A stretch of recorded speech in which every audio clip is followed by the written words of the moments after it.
The national anthems have been sung, and that means it's time to play ball here from Kraft Field in Grand Forks, North Dakota, as the Pierre Trappers and Wheat City Whiskey Jacks battle in Game 2 of a 3-game series. The Whiskey Jacks dominated in yesterday's game by a final score of 12-2 over the Pierre Trappers. And heading into Game 2, this is how both teams will line up. First, for the visiting Pierre Trappers, they'll line up with the center fielder, number 5, Andrew Kim, leading things off. Batting second, the shortstop, number 14, Tyler Skelton. Batting third, the third baseman, number 33, Caden Cardoso. Batting fourth, the first baseman, number 28, Joey Bramonti. Batting fifth, the designated hitter, number 30, Colin Adams. Batting sixth, the catcher, number 35, Nicholas Strong. Batting seventh, the left fielder, number 24, Jacob Griffin. Batting eighth, the second baseman, number 20, Cole Yancey. And batting ninth, the right fielder, number 1, in Richie Williams. On the mound for the Trappers will be number 10 in Mason Torvey. For the Wheat City Whiskey Jacks, they'll lead things off with the shortstop, number 11, Ethan Sitzman. Then the center fielder, number 19, Trey Guajardo. Batting third, the DH, number 32, Jake Jelly. Batting fourth, the first baseman, number 31, Jackson Sorensen. Batting fifth, the right fielder, number 3, Nolan Lingley. Batting sixth, the left fielder, number 7, Nolan Drill. Batting seventh, the third baseman, number 26, Dylan McKee. Batting eighth, the catcher, number 9, Keenan O'Brien. And batting ninth, the second baseman, number 16, in Garrett Olson. On the mound for the Wheat City Whiskey Jacks tonight will be number 29, in Sam Marhefke. Leading things off for the Pierre Trappers will be number 5, in Andrew Kim. So here comes the first pitch of the ball game, and it swung on and hit to right field. A leadoff single on the first pitch that Andrew Kim sees. Thought about going for second as Lingley, the right fielder, struggled to pick up the baseball at first, but a very quick start for the Pierre Trappers. On the mound for the Wheat City Whiskey Jacks will be number 29, in Sam Marhefke, the junior out of Upper Iowa University. Calls Neenah, Wisconsin, his hometown. In 11 appearances and 6 starts, has compiled a 2-4 record with a 6.26 ERA. In 41 2/3 innings pitched, has walked 14 batters, striking out 34. The base hit by Kim will bring up Skelton as a pickoff attempt. We'll have Kim sliding back in safely. He dropped a piece of equipment. Will step off the bag to pick it back up. So Tyler Skelton will bat against Sam Marhefke. Shows bunt and lays it down at foul ball that hit off the plate.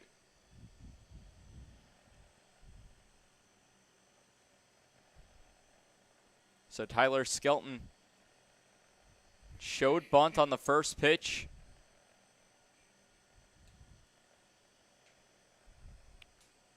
On an 0-1 count.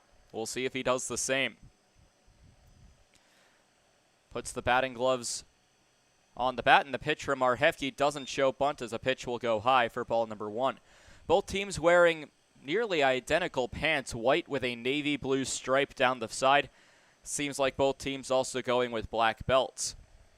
Trappers will be wearing navy blue uniforms with white striping down the center of the uniform and on the sleeves, with the Trapper head on the side. Gold script numbers and lettering that says Trappers across the front. A big swing and a miss over top of the baseball by Tyler Skelton will go for strike number 2. Trappers will be wearing navy blue caps with gold buttoning and gold brims with a white P for Pierre on the front.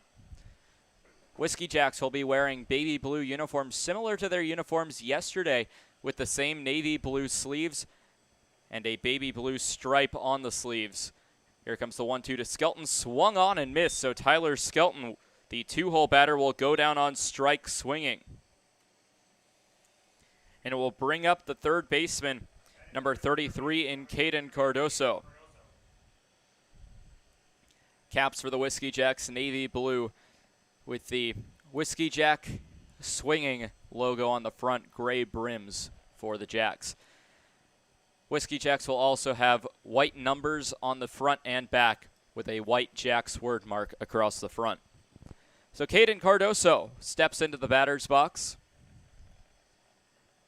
Currently batting .236 on the year. Runner goes on the pitch outside. The throw will be offline and trickle into center field. Taking the opportunity is Andrew Kim, and will slide into third base safely with 1 out. So credit Andrew Kim with a stolen base and then an error by the catcher in O'Brien. Cardoso now has a good opportunity to bring home a run and give the Trappers an early 1-0 lead. Sacrifice is in effect, as most likely anything into the outfield would score Kim from third. After Cardoso, it's Bramante. Bramante set to take an at-bat barring a double play. 0-1 pitch taken outside. So the count will run even to a ball and a strike. Umpires in today's ballgame, same umpires as yesterday, however they'll switch positions, so Samuel Barrett now in the field and Tristan Jones behind the plate. The 1-1 to Cardoso taken high and outside will run the count to 2 balls and a strike. With the Whiskey Jacks taking the win yesterday, it catapults them to a tie for 4th place in the Lewis Division. They're now 2 games back on the next closest team in the Badlands Big Sticks. Still 3.5 back on the leaders. 2-1 taken high and outside. O'Brien will pop up and stare down Kim back to third. A hitter's count to Caden Cardoso. Cardoso in yesterday's ballgame went 1 for 3.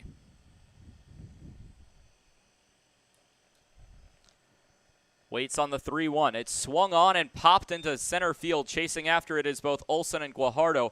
It will be Guajardo making the catch in center. Breaking for home is Kim. Here comes the throw to the plate. Will not be in time. And a sacrifice fly by Caden Cardoso. As they'll throw back and say Andrew Kim did not tag up. Coach Jamie, the third base coach for the Trappers, is just as confused, and now here comes Monterio May to argue his case. And so the run will be taken off the scoreboard. If that's the case, we'll see if this has any chance of being overturned.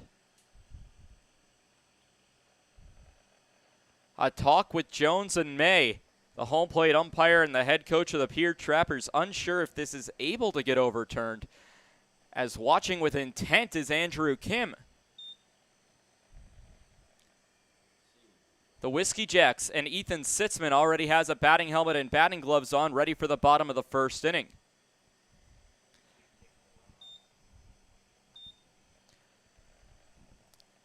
So the run will seem to stand as the run was taken off the board, as not tagging up it was Andrew Kim. So we'll be scoreless in the middle of the first inning, as a big mistake will come back to bite the Pierre Trappers. Mason Torvey takes the mound with Sitzman, Guajardo, and Jelly leading things off for Wheat City.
Ethan Sitzman steps into the batter's box after a big mistake by the Pierre Trappers cost them a run in the top of the first.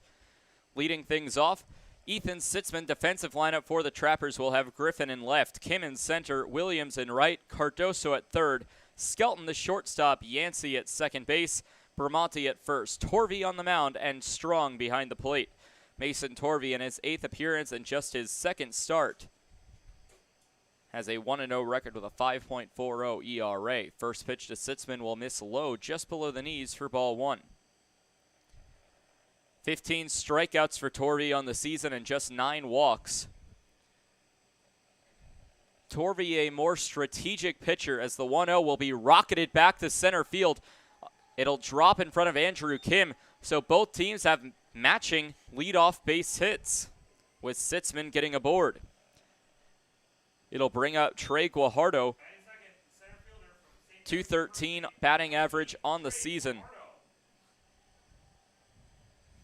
as he'll step up with Sitzman standing at first base. But Torvey a much more strategic pitcher than he is to blow it by you, as the first pitch to Guajardo will miss low for ball number 1. Uses a lot more breaking balls and off-speed pitches than he does a fastball. Rarely clocks anything over 77 to 78 miles per hour. So 1-0 will kick away from Strong. The pass ball will have Sitzman getting to second base. So nearly identical starts to the innings, as Andrew Kim made it to first base on a single, then took second base off a stolen base. Sitzman will do the job with a pass ball.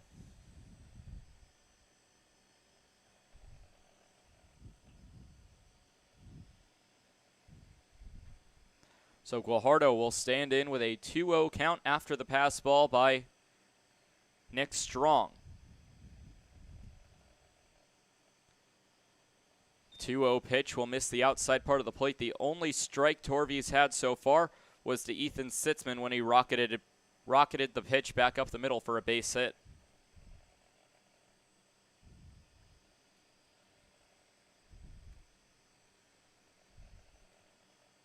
That one's taken outside, so Mason Torvey will walk his 10th batter of the season. Doesn't walk too many batters, but Guajardo will do so on 4 pitches.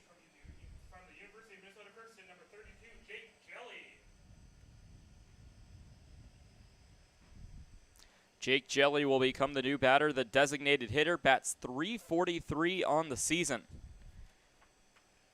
In yesterday's contest, Jelly going 2 for 3 with a double, single, strikeout, and a pair of walks.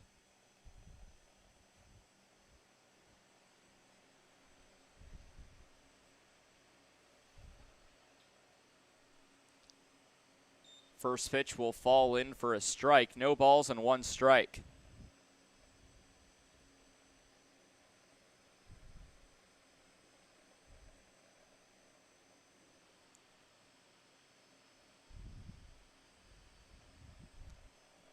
So no balls and a strike. The windup and deal by Torvey will be taken low for ball number 1, as the count will run even to the Whiskey Jack All-Star and Jake Jelly.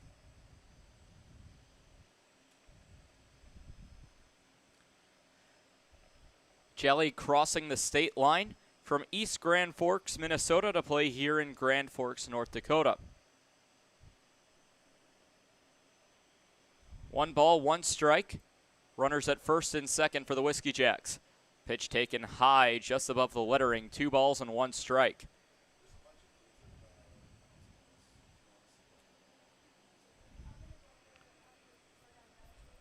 Both teams getting a base hit in their first innings. However, the Whiskey Jacks adding a second runner via the walk on Trey Guajardo. So at 2-1, Torvey checks over at second base, winds and deals on a pitch that goes low. Torvey struggling with control in the early part of this ballgame. As the count will run to 3 balls and 1 strike. 10 pitches for Torvey, only 2 of them have been strikes. A 3-1. A look over at Sitzman over at second base. Does it again.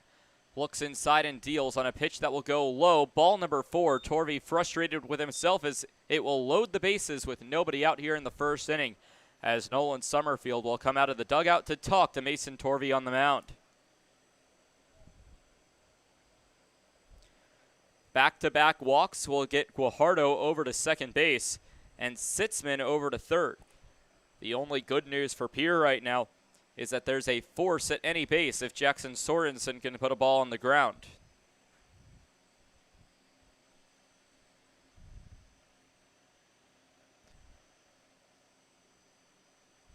short conversation between Summerfield and Torvey as Strong and Cardoso will talk on the mound. Cardoso has some pitching experience, including getting one start this season, as he'll continue to talk to Torvey until Strong gets back to the catcher's box.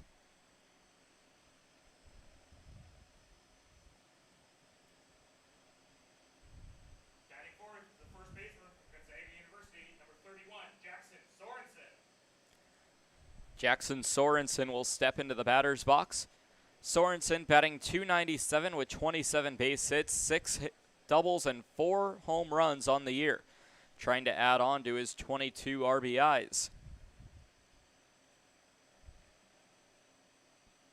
Strikes out more than he does walk, 26 strikeouts and 16 walks as the first pitch to him will miss on the outside part of the plate for ball number 1 of the at-bat.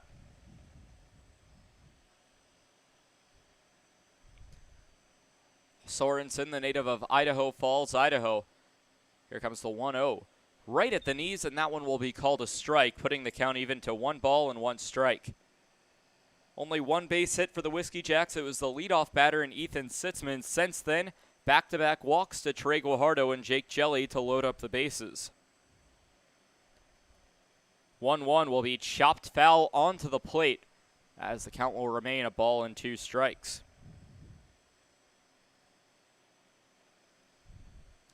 Torvey trying to get out of danger for the Trappers.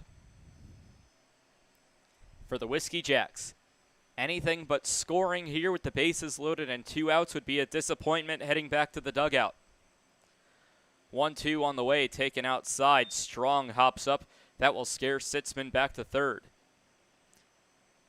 Count will run even to the first baseman and Sorensen. 2 balls and 2 strikes.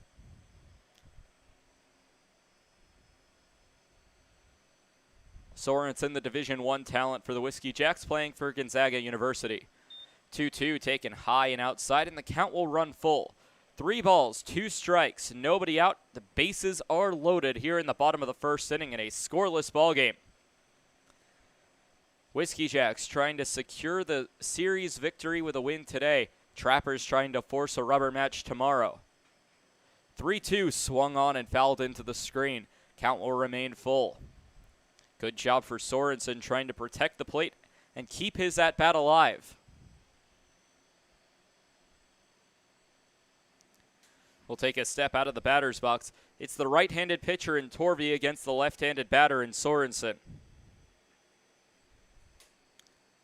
The wind-up and deal on the outside part of the plate. That's ball number 4, and that will walk in a run as the Whiskey Jacks have taken an early 1-0 lead. 3rd straight walk surrendered by Mason Torvey. Jelly will get over to second base. Guajardo gets to third, and Ethan Sitzman will come in to score. It'll bring up Nolan Lingley. Lingley getting a day off yesterday. His last at-bat was 2 days ago when he represented the final out of the Fisher-Rausch no-hitter. Called strike on the inside part of the plate will run the count into Torvey's favor. No balls and 1 strike, trying to not allow a walk for the 4th consecutive batter. 0-1 taken on the outside part of the plate, so Torvey's pitch will even up the count. 1 ball and 1 strike, and with 3 straight walks, the message from the coaching staff to the rest of the Whiskey Jacks right now is only swing if you see something you like, because Torvey has been struggling with control, and he continues to do so. 2 balls and 1 strike as that one will miss low.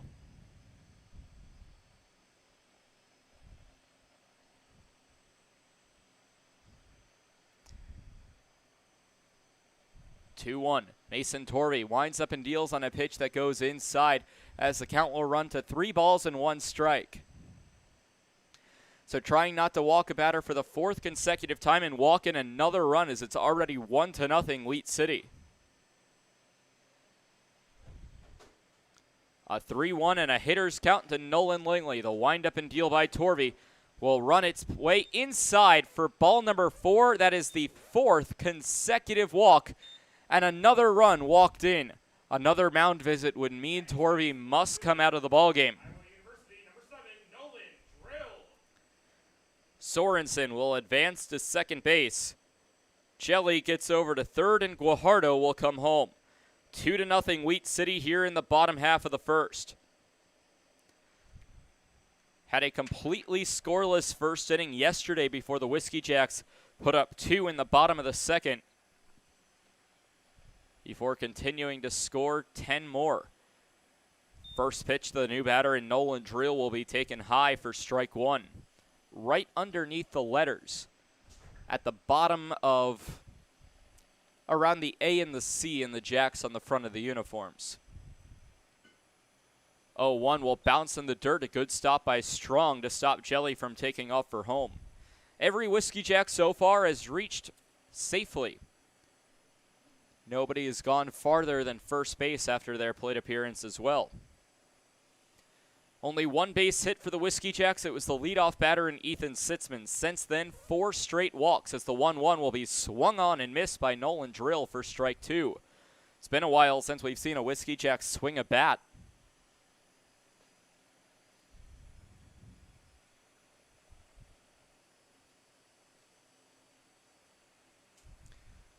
One-two on the way. That one's going to be ripped up the middle. A good stop by Skelton as he is able to stop it from going to the outfield.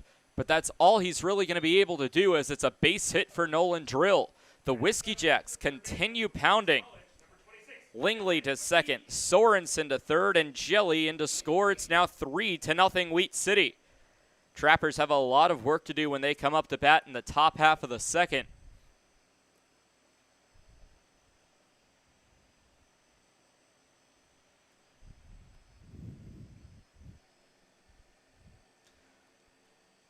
Torvey's first pitch to Dylan McKee will be taken outside for ball number 1. And already action in the Trappers bullpen. Just some stretching right now. 1-0 pitch will be taken high right at the letters for strike number 1. So it'll even the count to 1 ball and 1 strike.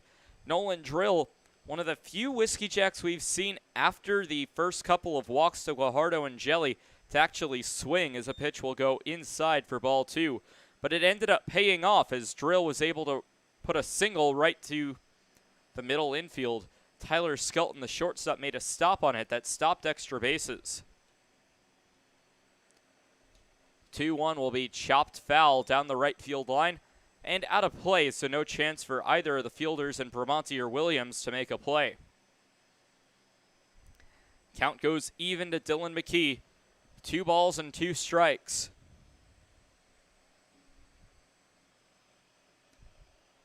Two on the way, taken low and outside as the count will run full. McKee also last played back on July 15th, had an 0-for-2 performance and was hit by a pitch.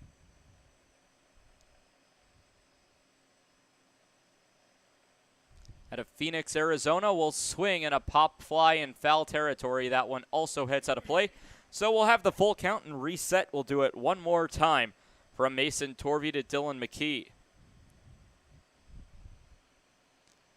For Mason Torvey,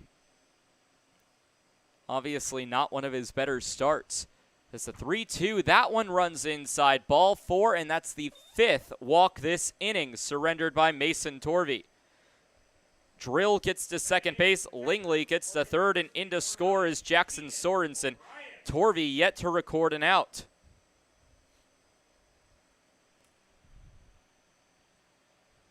Takes off his hat, is now calling time as Caden Cardoso. Cardoso a little more animated talking to Torvey than the last time, as now Strong will climb up the hill. The entire infield will come in. No interference from coaches. It's just everybody coming in to support Mason Torvey. Doing most of the talking will be Nick Strong.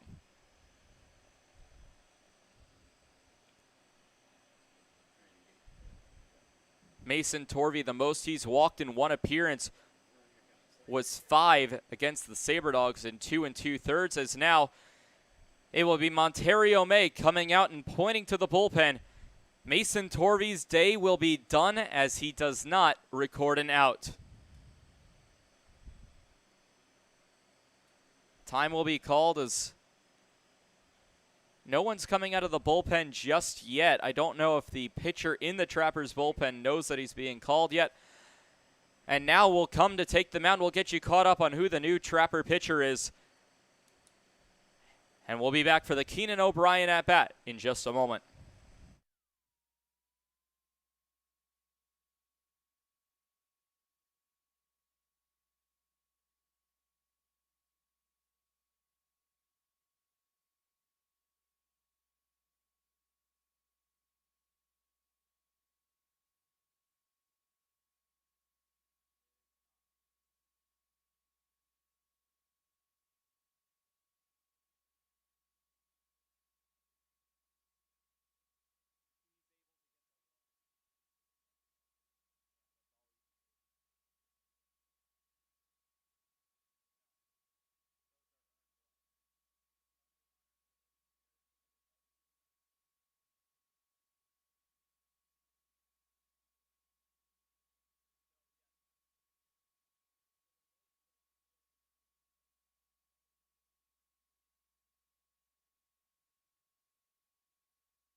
Parker Lewis will become the new pitcher for the Pierre Trappers as Keenan O'Brien, the catcher, will step into the batter's box.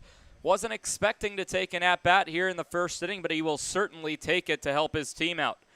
Parker Lewis, out of Central Methodist University in Longmont, Colorado, will be making his 12th appearance this season.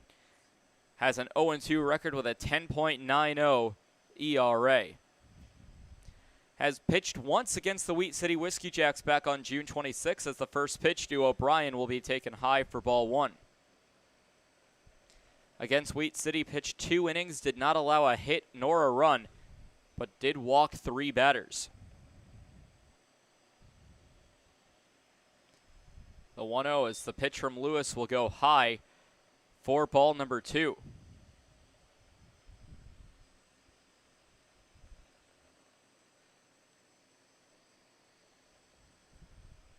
Parker Lewis with a whip or walks and hits per innings pitched at a 2.5. 2-0 will be a called strike at the letters for a 2-ball and 1 strike count.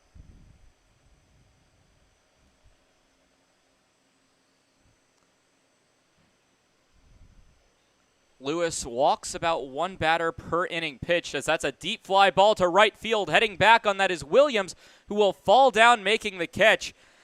Coming in to score will be Nolan Lingley on the deep sacrifice fly.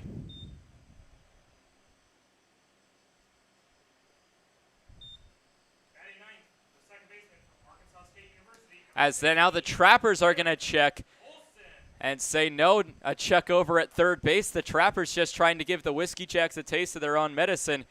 As nothing doing, Cardoso steps on third base. He's laughing about the entire thing, as he was the one who hit the would-be sacrifice fly in the previous inning. So the first out finally recorded on a sacrifice fly by Keenan O'Brien. It will bring home to score Nolan Lingley. The other Nolan Drill, gets to third base. Staying at first was Dylan McKee as it brings up Garrett Olson. First pitch to Olson from Lewis misses, I'm assuming outside for ball one.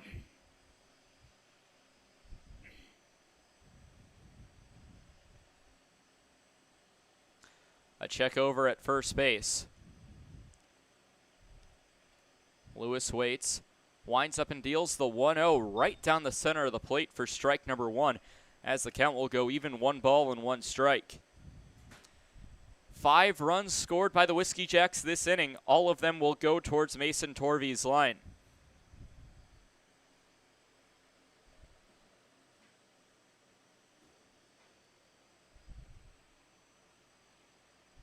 Pitch that will miss on the outside part of the plate. For ball number 1.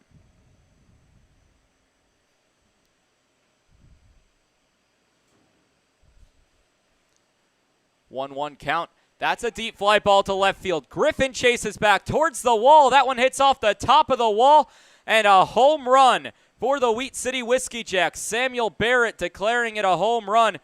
Caden Cardoso confused, as a home run for Garrett Olson will give the Whiskey Jacks another 3 runs. A 3-run shot for Garrett Olson, his 3rd of the season. The Whiskey Jacks have exploded here in the first inning, all but one batter coming around to score. Caden Cardoso will argue, and now so will Monterio May. It did hit off the top of the wall, but came back into play. The one umpire who was calling it a home run was Samuel Barrett, who's not currently included in the conversation. And now Monterio May will come out to talk to Samuel Barrett, the field umpire, to see what he saw. Either way, it's a big inning for the Whiskey Jacks, and that's at least going to be a ground rule double if it is taken back. It did look like it hit the top of the wall, if not the very top part of the inside of the ballpark. And now they're going to ask to appeal to Tristan Jones, the home plate umpire. And it would be very difficult for this to be overturned. It did come back in the ballpark. And now both umpires will be calling off Monterio May. But if it hit off the top of the wall and came back in the ballpark, the question is if it is a home run. So if it is overturned, it's likely just going to turn into a ground rule double for Garrett Olson. They're going to talk about it. They seem to be agreeing on something, and it is a home run. So Garrett Olson gets a home run by blooping one just over the wall, maybe right around 360 feet to that light tower in left field. May will talk about it with Jones, and it's already the second argument that May's had with the umpires, one on the sacrifice fly in the top of the first, and now on the home run. So in to score on the home run is Nolan Drill and Dylan McKee. Top of the order in Ethan Sitzman, as the Whiskey Jacks have batted around. Only 1 out recorded so far. First pitch will be taken high for ball 1. Garrett Olson, the only one of those runs that will not go towards Mason Torvey's line, as all 7 batters Torvey faces will come in to score. Ground ball over to Skelton. Skelton fires onto first, and the first traditional out of the ball game is a 6-3 ground out from Skelton to Bramante. Center fielder from St. Mary's University, number 19, Trey Guajardo. Guajardo will take the at-bat. He walked and was the first of the 5 walks surrendered by Mason Torvey prior to him being relieved for 2 outs in the inning, as the Trappers just wanting to get out of this. Called strike on the outside part of the plate will go for an 0-1 count to Trey Guajardo. The Trappers going to need all 8 of their remaining innings to try to come back from the 1 inning of offense by the Whiskey Jacks. A foul ball will push the count to 0-2.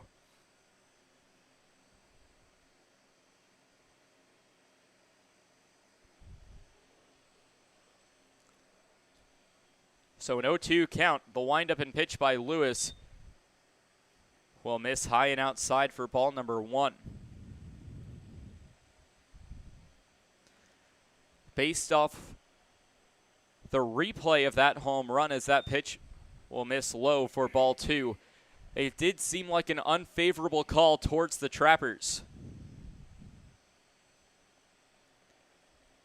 2 balls, 2 strikes, only 3 base hits on 8 runs scored by the Whiskey Jacks. 2-2 swung on and missed, and that will finally end the inning. A ground out and a strikeout to Trey Guajardo will end the frame. Wheat City, 8 runs, all of them earned off just 3 base hits, no errors committed by the Trappers, and no runners will be left on base for the Wheat City Whiskey Jacks. Trappers try to respond with Bramante, Adams, and Strong due up in the second inning.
Back here for the top of the second inning, Joey Bramante will lead things off. First pitch swinging on a fly ball to deep right field. Chasing back on that one is Lingley in foul territory. It will go out of play. Just kept hooking to right field. It looked for just a moment like it had a chance to scrape the wall, but it kept on hooking foul and kept on looking like it was going to go shorter. Either way, it's a long strike number 1 for Joey Bramante.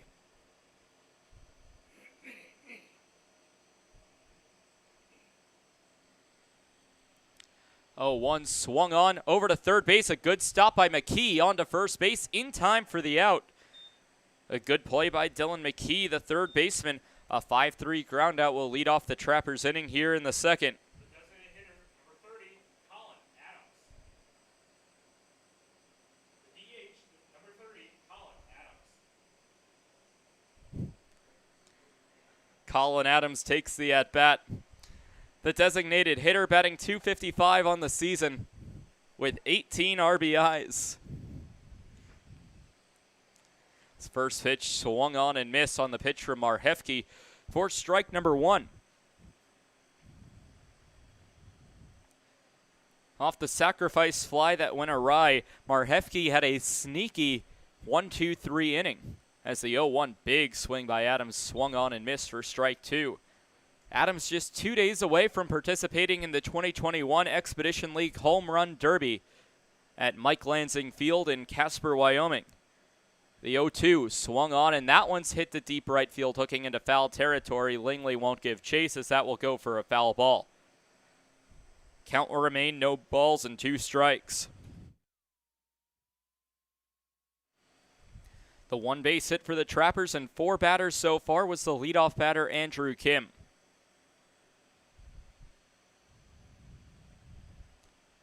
0-2, wind up and pitch on the high part of the plate for ball number 1. Trappers in the 3 games that they've played against the Whiskey Jacks in their past 3 games have struggled with scoring. Scored 6 runs in 12 innings, 5 runs, and then 2 yesterday. The 1-2 will miss low and outside for ball number 2 as the count will go even, 2 balls and 2 strikes.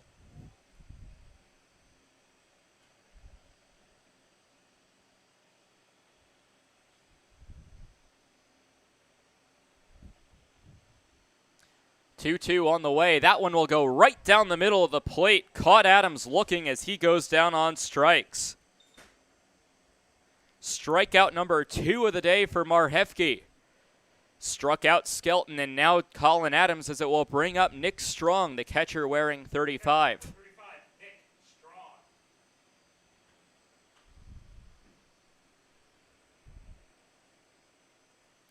Strong will step into the batter's box with nobody on and 2 outs. First pitch swinging, fouled off. A sharp foul ball for strike number 1. Strong will take a moment outside of the batter's box, takes off his helmet, and will step back in.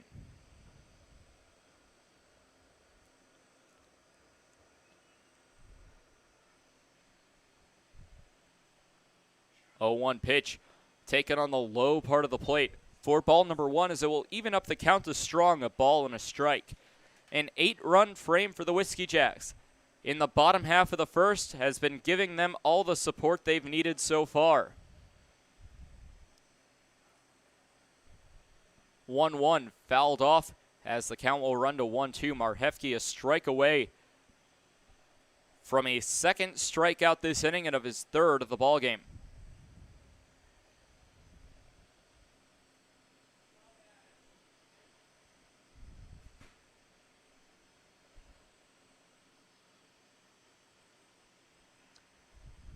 One-two on the way will be chopped foul right back towards the Wheat City bullpen dugout. Mason Torvey, the starting pitcher for the Pierre Trappers, not having a great day, did not record an out while letting up 7 runs. 1-2, right back up the middle. Sitzman will make the play, throw on over to first base in time for the out. So another 1-2-3 inning. A ground out to third, a strikeout looking, and a ground out to the shortstop will end the frame. No runs, no hits, no errors, and no runners left on base. The Whiskey Jacks will look to continue adding on to their 8-0 lead when Jelly, Sorensen, and Lingley come to the plate.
Jake Jelly leads things off here in the bottom of the 2nd inning. Parker Lewis returns to the mound, gets some final words of encouragement from Caden Cardoso before he climbs the hill himself.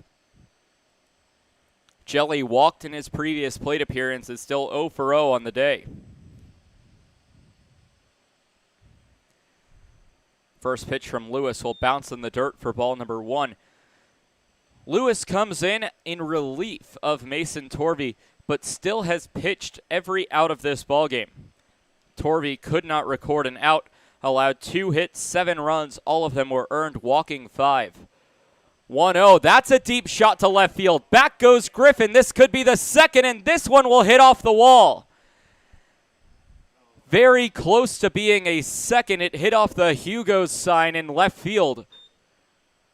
as it will just end up being a very long single for Jake Jelly. First baseman, Gonzaga University, number 31, Jackson Sorensen. So Sorensen steps into the batter's box after the base hit by Jelly.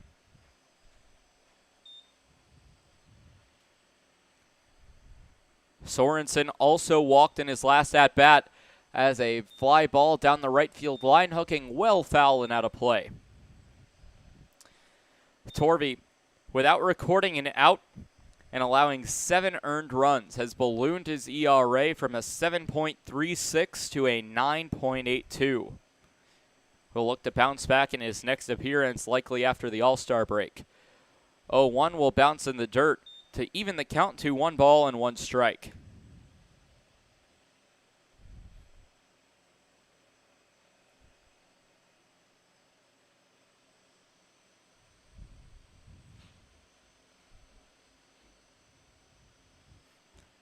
One pickoff attempt back to first base. Will not be in time as sliding back in is Jake Jelly. So 1 ball and 1 strike. Another pitch from Lewis will miss outside for ball number 2.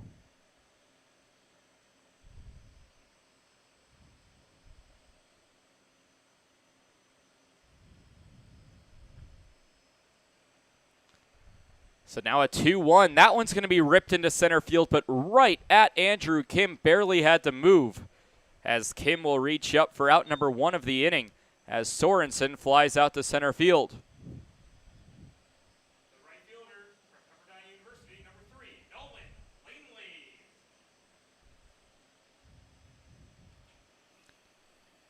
Nolan Langley with a walk back in the first inning. Gets another plate appearance here in inning number 2. Only 2 members of the Whiskey Jacks got to bat twice in the first inning. It was the 2 leadoff batters in Sitzman and Guajardo. First pitch taken low and outside for ball number 1. Langley still without an official at-bat, as his lone plate appearance was the 4th walk of 5 surrendered by Torvey. 1-0 on the outside part of the plate will run the count to 2 balls and no strikes. Trappers have been having a very hard time throwing strikes today.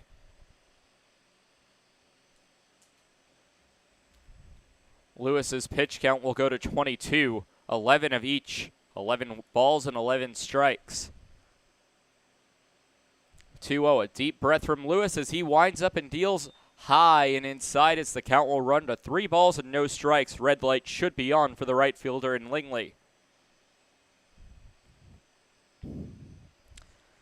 7:05 first pitch here. 3-0 as that pitch will catch the strike zone down the center of the plate. For strike number 1, a good job by Langley to lay off a 3-0 pitch. It will remain a hitter's count, 3 balls and a strike.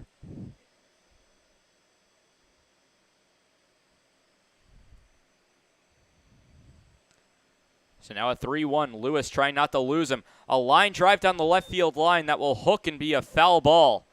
So having to take the jog all the way back to first base is Jake Jelly, who reached first via a single. 1 away with Langley now dealing with a full count. It would have been extra bases had it been a fair ball, but missed by probably about a foot. Payoff pitch. Lewis, staring into Strong, rejects the first and accepts the second sign given. 3-2 on the way, swung on and chopped up the middle. Skelton will pick it up and fire it onto Yancey. Does not go to Yancey as Skelton will just take it himself. A fielder's choice, hit into by Nolan Langley. He'll be safe at first base as Jelly is out between the base paths.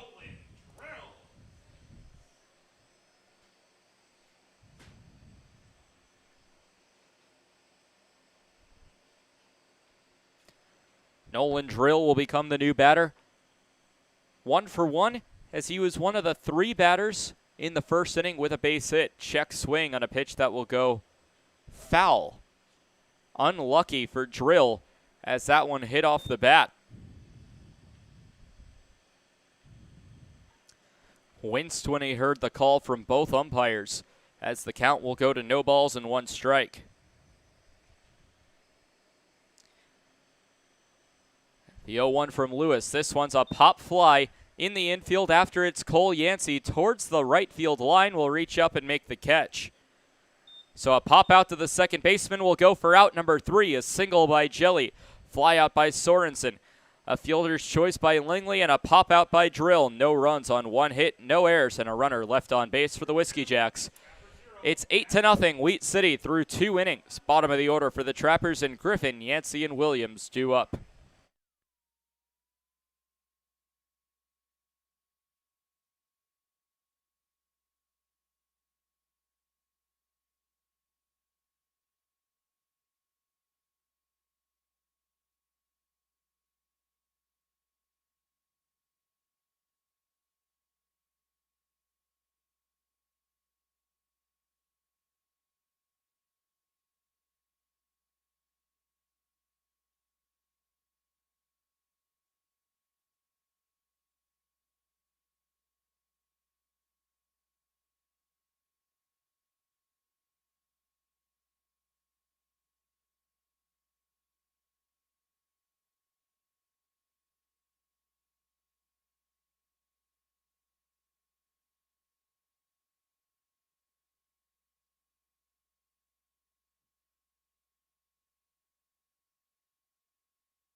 Jacob Griffin steps into the batter's box here in the top of the 3rd.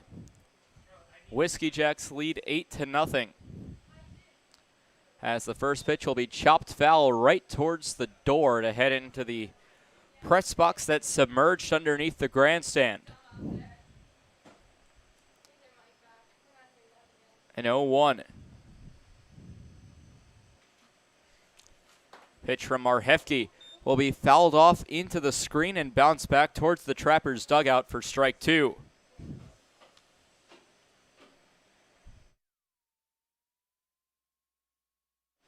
Marhefke has faced the minimum so far. Only 1 runner has reached. It was Andrew Kim back in the 1st. As a foul ball will head off of the ankles of Jacob Griffin. Doesn't seem to be in pain at all despite heading straight into his left foot. An 0-2. Kim was out at 3rd base for not tagging up at 3rd. An 0-2. Line shot to 3rd base, unable to collect. It was McKee. It was almost a SportsCenter top 10 moment. But instead it will be a base hit for Jacob Griffin. Second baseman, number 20, Cole Yancey. Cole Yancey, the second baseman and the 8-hole batter in the lineup, will take the new at-bat. Runner at first base after the Jacob Griffin single.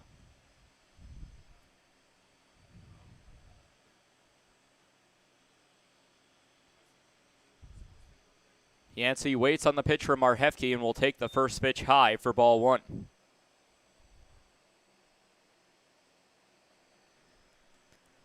One ball and no strikes. Nobody out with a runner at first base. The pickoff attempt back to first base, but sliding back in safely is going to be Jacob Griffin.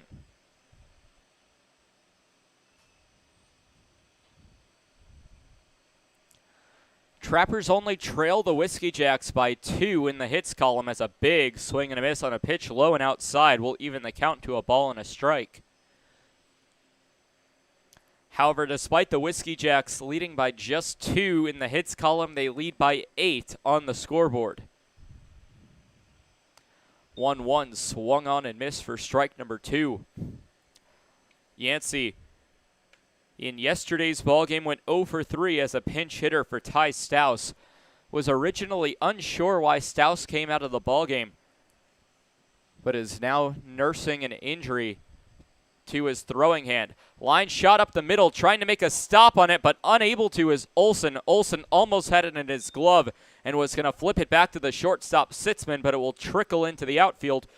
Back-to-back base hits. Griffin and Yancey both get singles. The right fielder, number 1, Richie Williams. So it'll bring up Richie Williams, the only member of both the Whiskey Jacks and the Trappers in the starting 9 that has not yet had a plate appearance. Is the 9th batter for the Trappers to come around in today's ballgame. Nobody out and a runner in scoring position.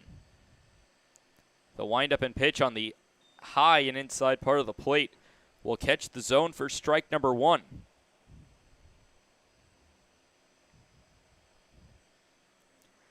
Williams trying to get a base hit of his own to drive Jacob Griffin into score.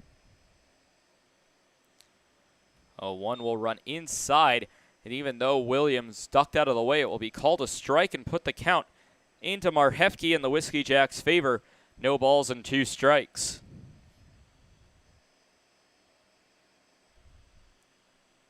Check back over at second base. The 0-2 on the way. Inside, called strike 3. Williams gives his complaints, but we'll go back to the dugout. 3rd strikeout of the ballgame for Marhefke, and the second one looking. It'll bring up Andrew Kim, who is 1 for 1 today with that leadoff base hit in the first, off the first pitch of the ballgame.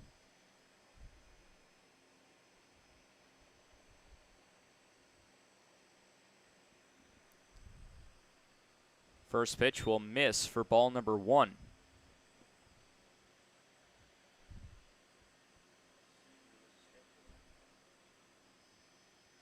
Runners at first and second base. A windup and deal on the outside part of the plate, which will catch the zone and even the count to 1 ball and 1 strike.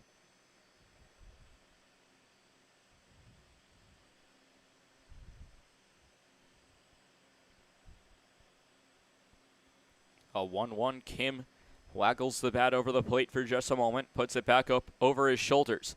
The 1-1 on the way will be taken high, right around neck high for Kim. 2 balls and 1 strike. On deck is Tyler Skelton. Should get an at-bat, barring a double play hit into by Andrew Kim. Kim in yesterday's contest went 1 for 3, a single, ground out, and fielder's choice with 2 walks, as he'll be 1 step closer to a walk with ball number 3 taken outside and high. Most of Marhefke's pitches have been over the waistline. 3-1, a check back over at second. The windup and deal on the high and outside part of the plate as Andrew Kim, his on-base percentage today is 1,000 with a single and a walk. First walk surrendered today by Marhefke. Tyler Skelton, who's 0 for 1 with a strikeout swinging.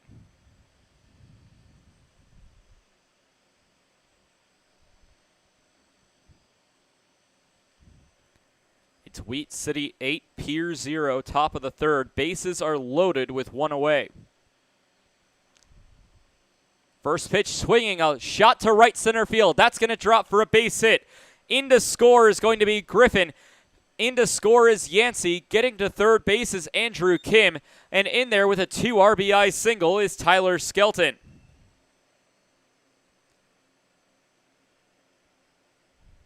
So Griffin and Yancey both score.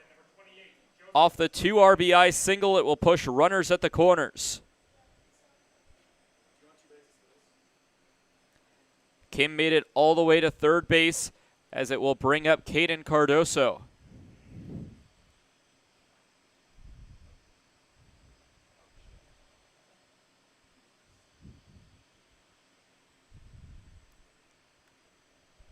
Cardoso waits on the first pitch from Marhefke. Flew out to center field in his last at-bat. Similar situation as the first pitch is taken outside for ball 1. With 1 away, a sacrifice fly is in effect, and if so, Andrew Kim will probably learn from his mistakes and be sure to wait until the catch is made to take off. A 1-0 catches the outside part of the plate for strike number 1, as it will even the count to a ball and a strike.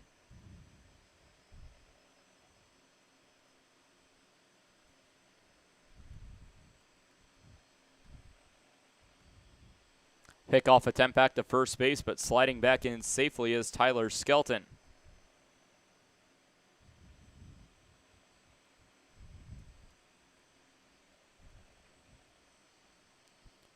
So a 1-1 count. Check over at third base by Marhefke. The windup and pitch on the 1-1 will miss outside. 2 balls and 1 strike. Permonti stands on deck.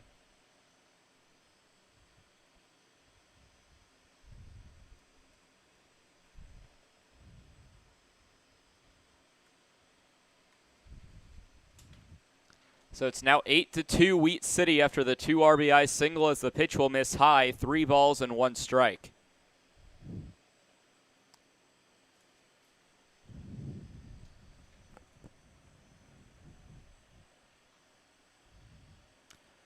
Three balls, 1 strike. Marhefke trying not to walk his second batter of the inning. That would load up the bases for Permonti with 1 away. The 3-1, a high fly ball to deep right field. Chasing back is Lingley towards the wall, and this one will hit off of the wall. Second ball today, one by each team to hit off the wall. It is an RBI double for Caden Cardoso. That makes it 8-3, Wheat City in the lead. So Cardoso doubles, which drives in Kim. Skelton will make it all the way to third base.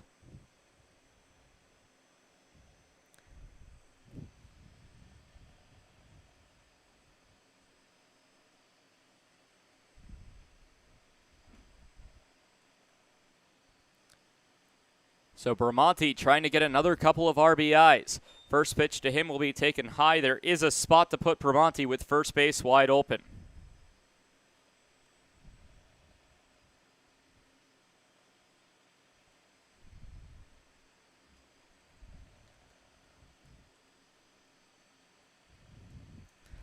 One-0 pitch. That one also taken high, just above the letters for ball 2.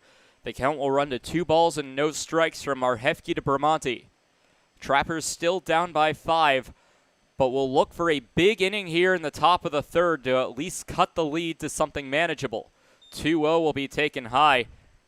That's ball 3. Adjusting his shin guard is Joey Permonti, as now O'Brien will come out to talk to Marhefke.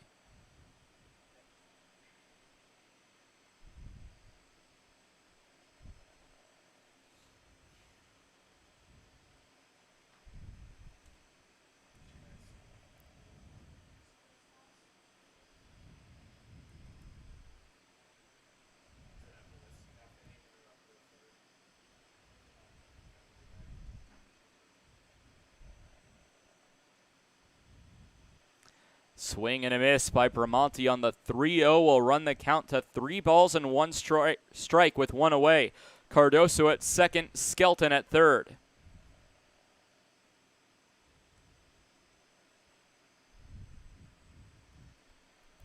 The 3-1 fouled off as the count will run full.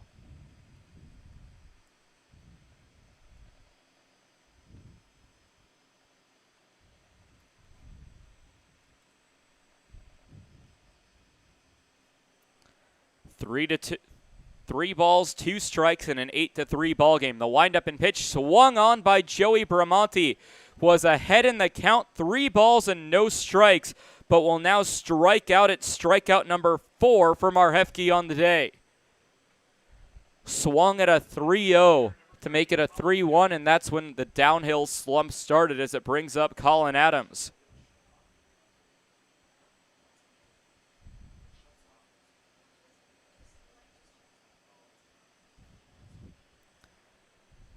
First pitch swung on and missed by Colin Adams for strike 1. Struck out looking in his last at-bat.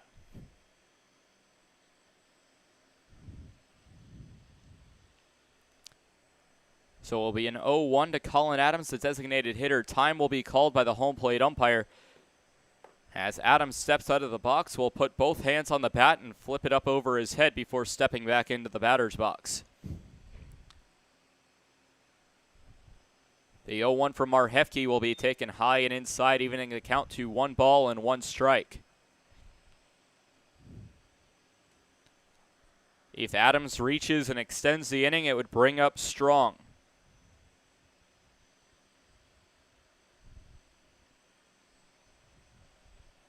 A ball and a strike on the way. Make it a ball and 2 strikes as it will catch the plate on the outside corner. Putting Adams on the ropes, will need to protect with a 1-2.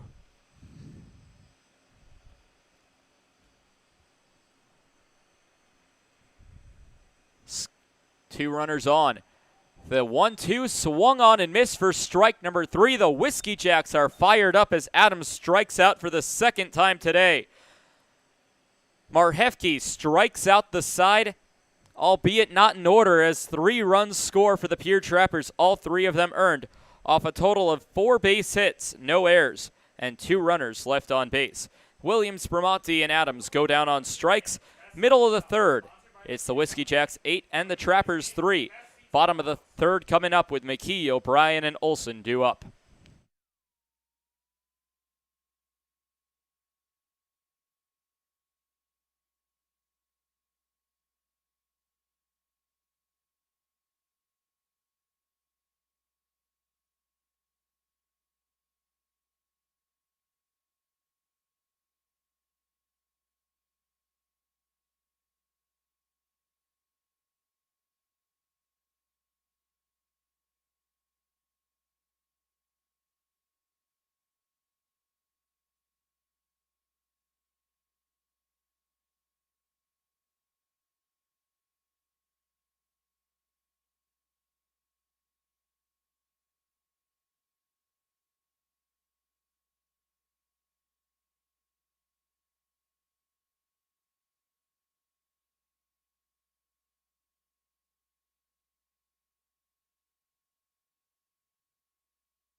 Parker Lewis returns to the mound here in the bottom of the 3rd, as it will be Dylan McKee leading things off. The 7-hole batter will take the first pitch low and outside for ball number 1. McKee walked in his last at-bat. Later came around to score on the Garrett Olson 3-run home run. 1-0 taken high for ball 2. 3 runs on 5 hits, no errors committed by the Trappers, just 2 runners left on base so far. 2-0 right on the high part of the zone, just at the letters for strike 1. Will put the count to 2 balls and 1 strike. For the Jacks, 8 runs on 4 hits. They've committed 1 error, only leaving 1 on base. 2-1, that's a fly ball to left field. Having a play on it's Griffin as he comes in, reaches up and makes the catch for the first out of the inning. So a fly out to left for Dylan McKee will lead things off in the Whiskey Jacks home half of the 3rd. Catcher from Auburn University, number 9, Keenan O'Brien. Keenan O'Brien will take the at-bat. Hit a sacrifice fly in his last at-bat. Pitch will go low for ball number 1. His sacrifice fly drove in Nolan Lingley from 3rd. 1-0. That's another fly ball. Griffin coming in will reach up and make the catch. Back-to-back flyouts to left field. Both of those well hit, but straight into the glove of Jacob Griffin. Second baseman from Arkansas State University, number 16, Garrett Olson. A pair of flyouts, both to left field, will bring up Garrett Olson, 1 for 1 with a home run to left field.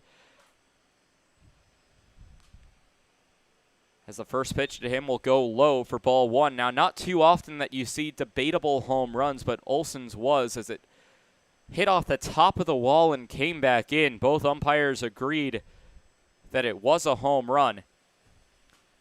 As a pop-up in the infield, heading back is strong, as it will be out of play, was barely out of the view of the press box to our left side.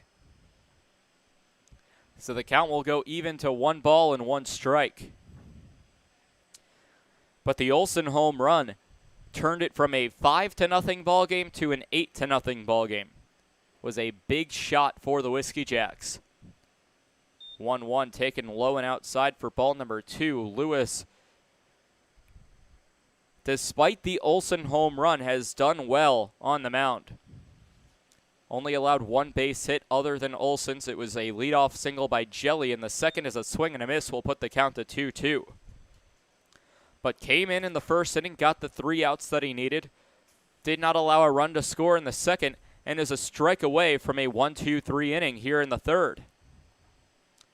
2-2. Chopper to the shortstop. Tyler Skelton makes a diving play. No throw as he doesn't have the time. So a base hit for Garrett Olsen. He's now 2 for 2. 2 legs shy of the cycle with a double and a triple remaining.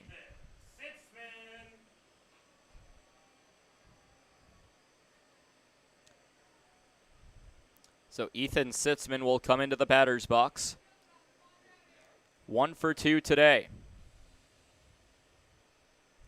He singled and grounded out, both of those occurring in the first inning. 8-3 Whiskey Jacks. Both teams' runs coming in a singular inning. For the Whiskey Jacks, it was the first. For the Trappers, the top half of this one in the third. As a pitch will go high for ball 1.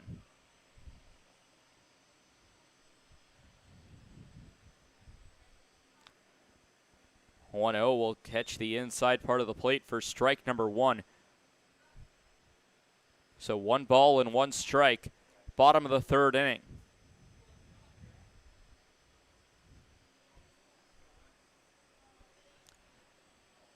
Now a fly ball to center field. Kim racing after it. It will drop in front. Taking off for third base, Garrett Olsen. The throw down to third is in time, and so is the tag. Garrett Olsen gets a little too greedy as it will end the Whiskey Jack half of the inning. A base hit for Ethan Sitzman, and Garrett Olsen tagged out heading for third. No runs on 2 base hits, no errors for the Trappers as the Whiskey Jacks leave 1 on base. We're through a third of this ball game. It's 8-3 Wheat City. We'll head to the top half of the fourth as it will be Strong, Griffin, and Yancey due up.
Marhefke returns to the mound for the Wheat City Whiskey Jacks here in the top of the fourth as it's Nick Strong at the dish. Was the lone Trapper to not bat in the third.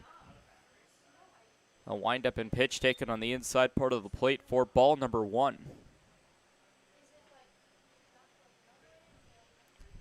So 1 ball, no strikes. Strong 0 for 1 today after grounding out. 1-0. Fly ball to right center field. That looks like it's going to drop for a base hit, and it will. It will be extra bases as well, as Strong will pull into second base with a leadoff stand-up double. Second double of the ballgame after Cardoso doubled in the third, and Strong will extend his hitting streak.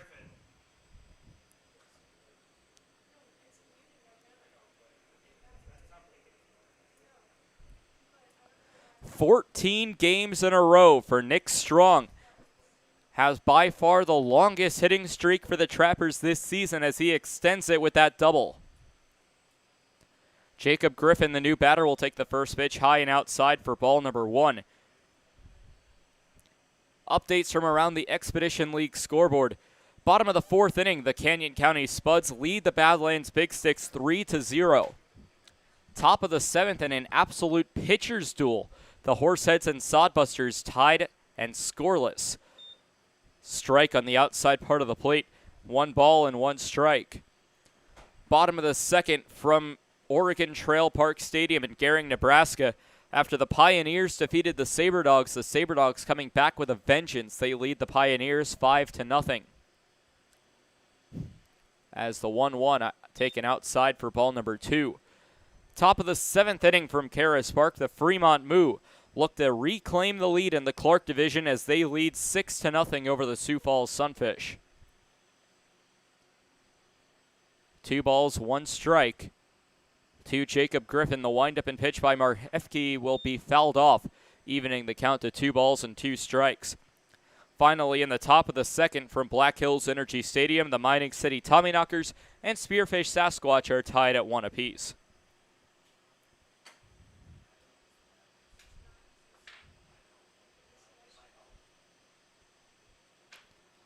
Two balls, 2 strikes. Marhefke looks over at Strong at second base. The windup and pitch outside as the count will run full to Jacob Griffin.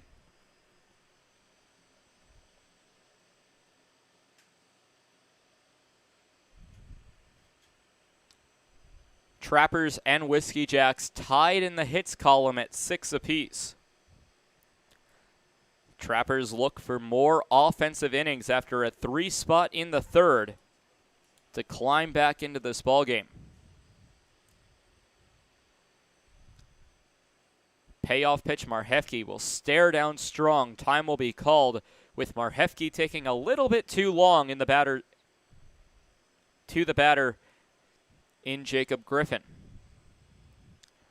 Runner at second and Strong at 3-2 count, no outs. The pitch from Marhefke, outside ball 4, 2 runners aboard. Only the 2nd walk surrendered today as Griffin has reached in both plate appearances after a single and now a walk.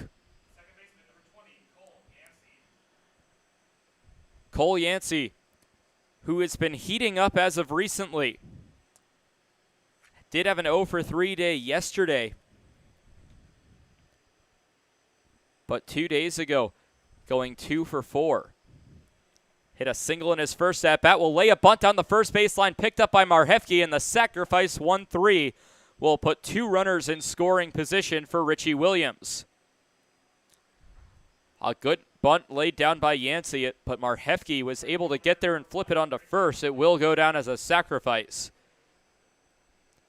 Jacob Griffin gets to second base. Nick Strong will get to third. 1 away in the inning as it will bring up Richie Williams. Williams did strike out in his last at-bat. That is currently worst-case scenario for the Trappers. First pitch will be taken on the inside part of the plate, but called a strike.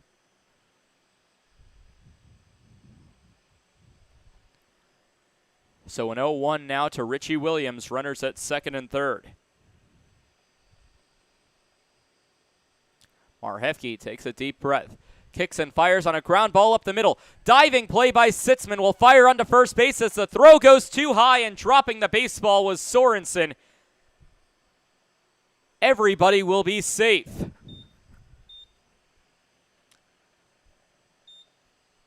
I'll wait on the official ruling for that as the run comes in to score and Nick Strong. Either way, runners will be at the corners. So Strong comes in to score. The Trappers on a 4-run scoring run as it's now 8-4, bringing up Andrew Kim.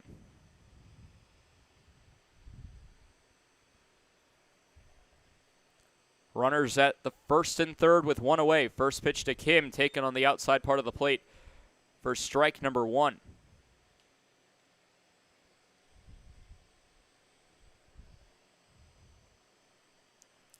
So an 0-1 count, still waiting on the official decision from that Williams hit. Pickoff attempt back to Richie Williams. That ball will get away, and now coming in to score will be Jacob Griffin. Taking second and now heading for third. The throw from Sorensen heading to third base will get Richie Williams on the back. Will argue the call. And now we'll have a loud mouth with Samuel Barrett, who turns his back on Richie Williams. Time will be called as for the third time tonight. Montario May will come out, and now Richie Williams has been ejected from this ballgame. May will ask for an appeal. It's the third time tonight.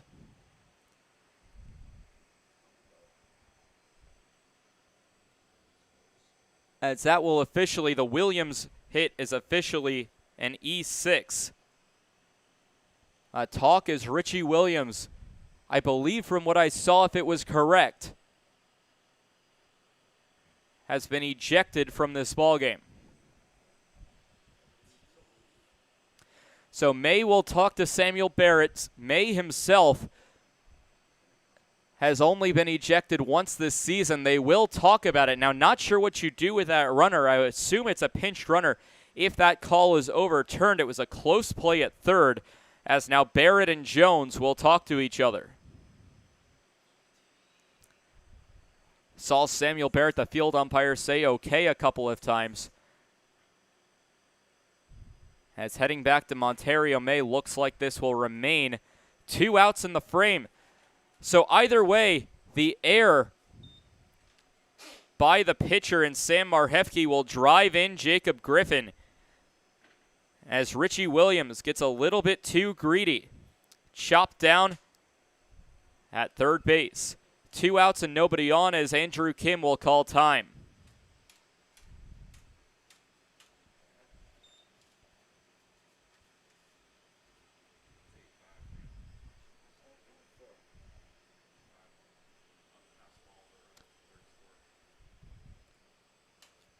On a fly ball, hit over to left field to Andrew Kim. Strike number 2 of the at-bat off the foul ball.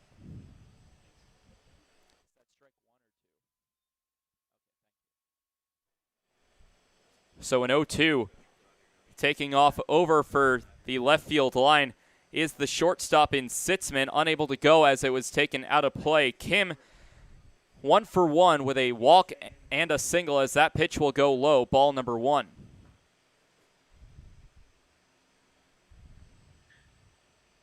It's now 8-5, still in favor of the Whiskey Jacks.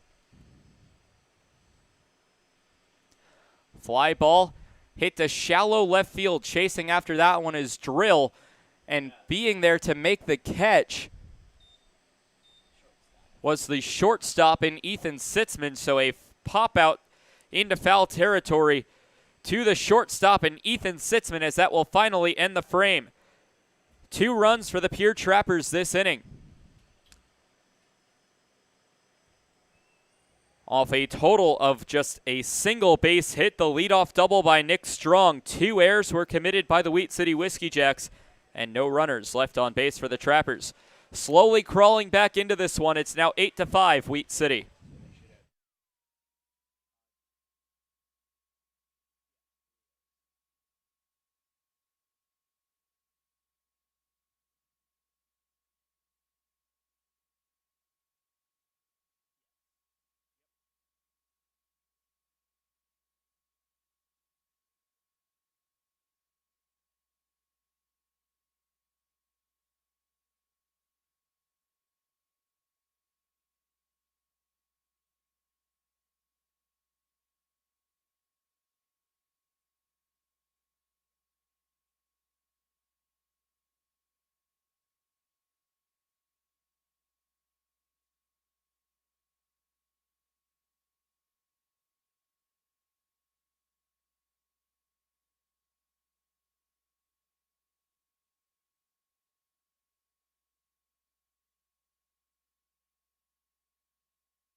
Back here for the bottom of the fourth inning, Trey Guajardo will lead things off 0 for 1 with a walk and a strikeout.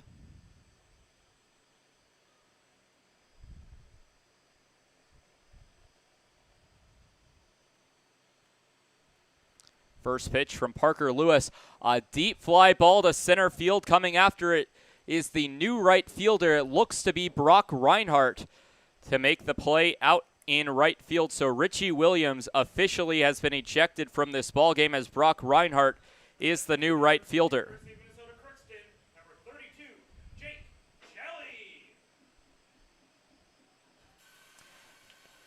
So a fly out to right by Trey Guajardo will go for out number 1 of the inning. Jake Jelly, a walk and a base hit, 1 for 1 today.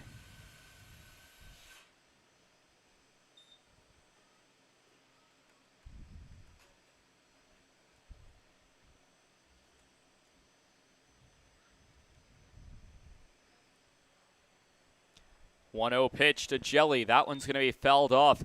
A lot of pitches off the hand of Parker Lewis have been going to right field. There were a few shots to left, including the McKee and O'Brien flyouts in the previous frame. But everything here in the fourth inning for the Whiskey Jacks has been going to right field. 1-1, swung on and chopped over to the Whiskey Jacks third base coach who makes the play.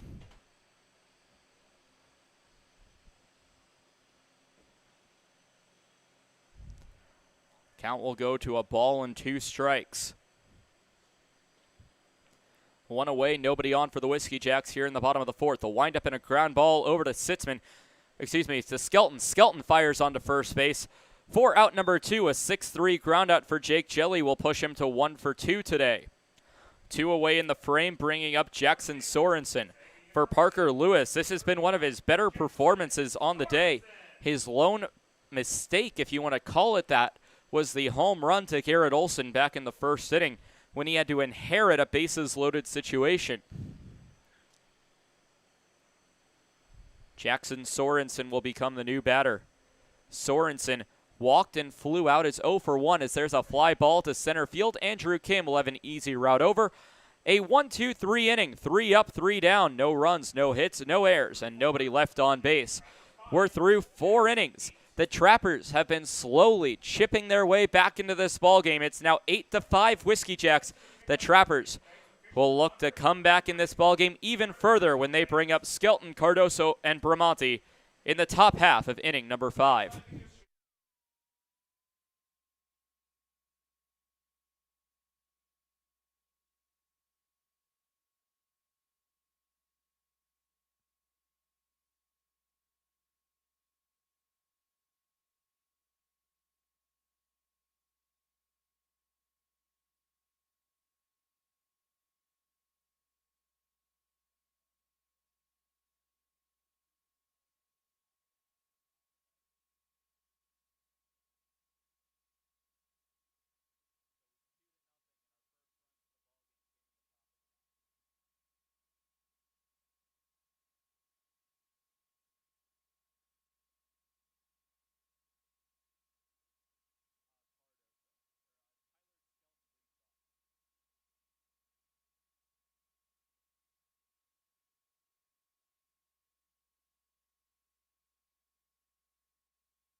Tyler Skelton will lead things off here in the top half of the 5th inning. 1 for 2 today with a single and a strikeout. Trappers have scored 5 unanswered to make it an 8-5 ball game. They've been chipping away against Sam Marhefke as the first pitch from the hand of Marhefke will miss outside for ball 1.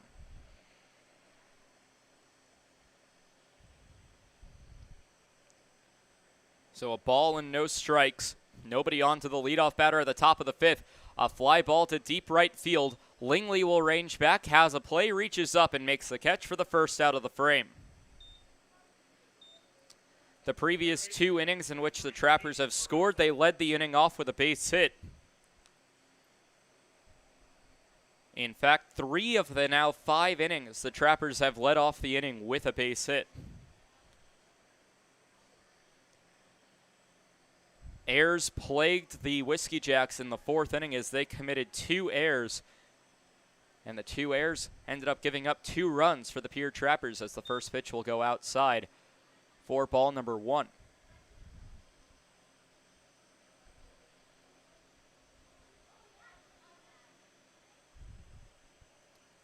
Oh, 1-0. Marhefke waits on the pitch to Cardoso as that pitch will be called a strike on the outside part of the plate. Will even the count up to a ball and a strike. Trappers a half a game back on their next closest team in the second half of the Clark in the Hastings Sodbusters. They're scoreless with Casper right now. Pitch called a strike on the outside part. Will run the count to 1 ball and 2 strikes.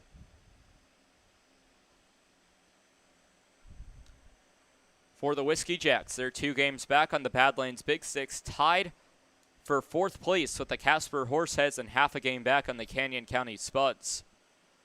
1-2 well outside will even the count to Cardoso, 2 balls and 2 strikes.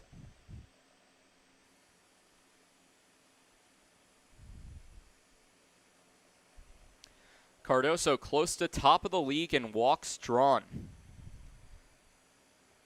As the 2-2 will be swung on and popped high, heading over towards the shortstop and Sitzman, who will call for the baseball, reaching up and make the catch. 2 away in the inning on the pop out to the shortstop. First baseman, number 28, Joseph Bramonti. Joey Bramonti will step into the batter's box 0 for 2 today with a ground out to third base and a strikeout swinging.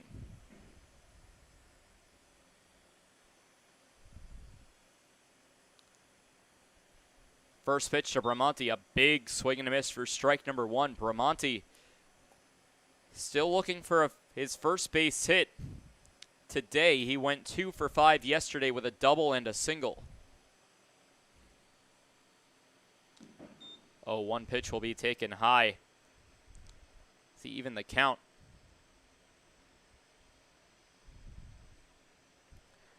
Eight to 5, Whiskey Jacks still leading. They led this ball game at one point, 8-0. Ball inside will put the count to 2 balls and 1 strike as the Trappers will look for one of their biggest comebacks in team history.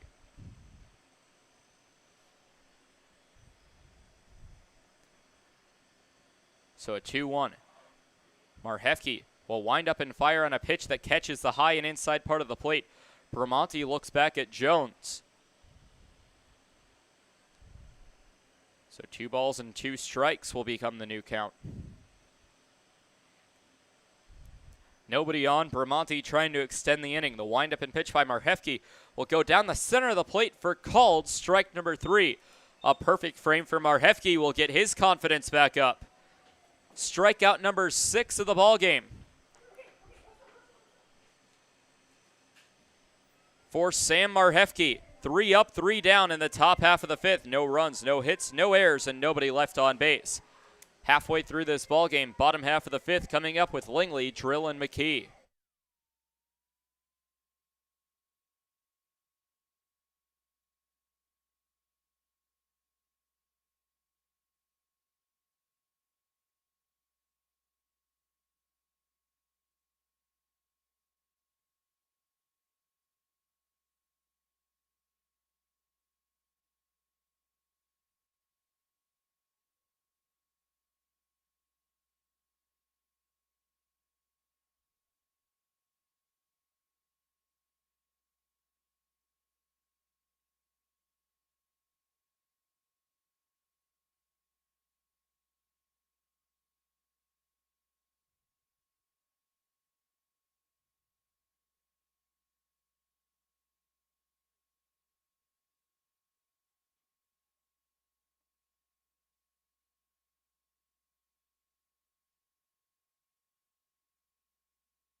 Bottom of the 5th inning as it will be Nolan Lingley, Nolan Drill, and Dylan McKee due up for the Wheat City Whiskey Jacks. Lingley walked and reached on a fielder's choice, is 0 for 1 today, as Parker Lewis will return to the mound for his 5th inning of work. A normal reliever in a relief appearance, but in his 5th inning. As the ball will go low for ball number 1, as Mason Torvey, the starting pitcher, could not record an out, so all 4 innings have gone to the credit of Parker Lewis, as the 1-0 check swing appeal down to the first baseline, no swing, as the count will run to 2 balls and no strikes.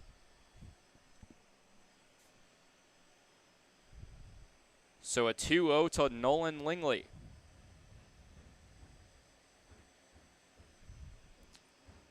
Popped up in the infield. Joey Bramante, calling everybody off, the first baseman, will reach up and make the catch. So a P3, or a pop out to first base, will head for out number 1 of the inning.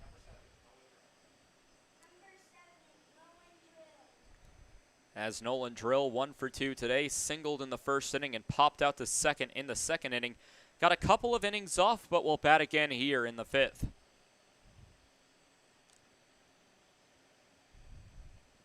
So for Drill, batting 188 on the season, 1 for 2 today, as the first pitch will be called a strike.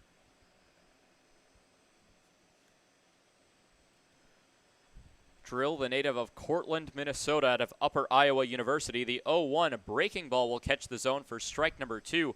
Parker Lewis seems to be gaining more confidence with every inning he pitches. Drill, the second batter of the inning, and the second Nolan of the inning, as it's Nolan Lingley and Nolan Drill. The 0-2 will bounce in the dirt for ball number 1.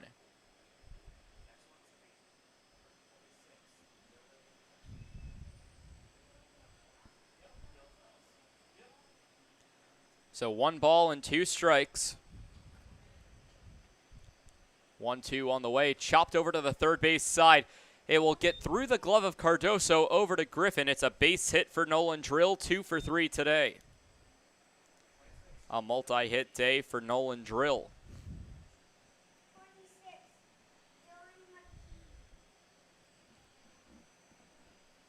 Oh for 1 day for Dylan McKee with a walk and a fly out to left field.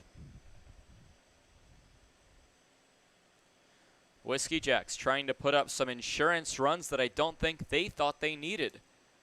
As a pitch will go low and inside for ball number 1. When you lead a ball game 8-0 through the first inning, you have some confidence, but the Trappers chipped away in the early innings in the 3rd and 4th to now make it an 8-5 ball game. Whiskey Jacks going to try to add some insurance to keep the Trappers at bay. 1-0 pitch on the outside part of the plate for ball number 2. 2 balls and no strikes.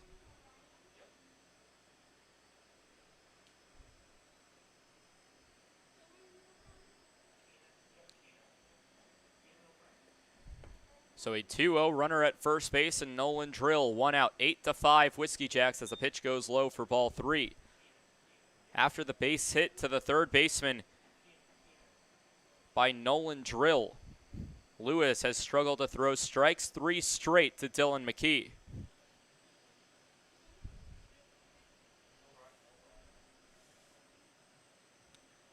The 3-0 on the way. Breaking ball will miss high for ball number 4. And actually the first walk by Parker Lewis today, and the first walk since all the way back by Dylan McKee back in the first inning. So Drill will head into scoring position at second base, as it will bring up Keenan O'Brien, 0 for 1 with a sacrifice fly to right and a traditional fly out to left.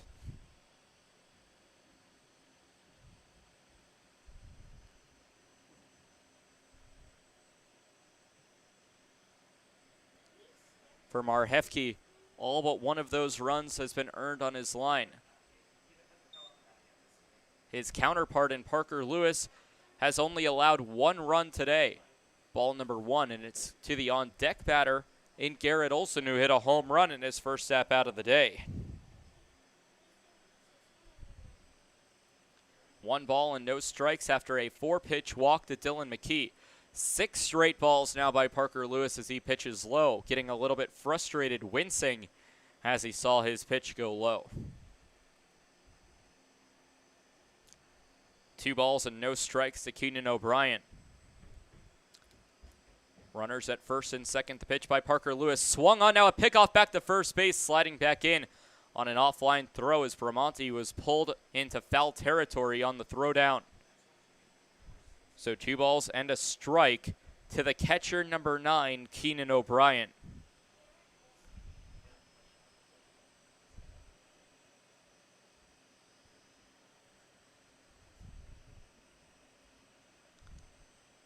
Two, 1 count.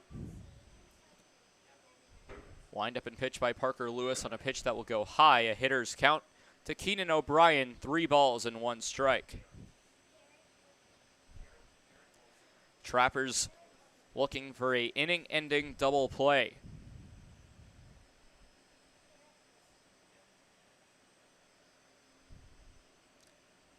Keenan O'Brien with 10 RBIs on the season, looking for number 11. 3-1 on the way, taken outside. That will be ball number 4. And not seeming to realize it was Keenan O'Brien, lost track of the count. Second walk in a row as it will load up the bases with 1 away.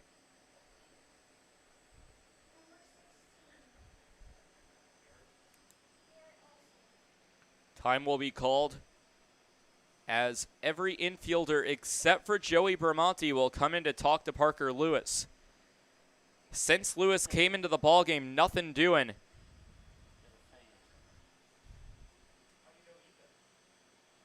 In the Trappers bullpen.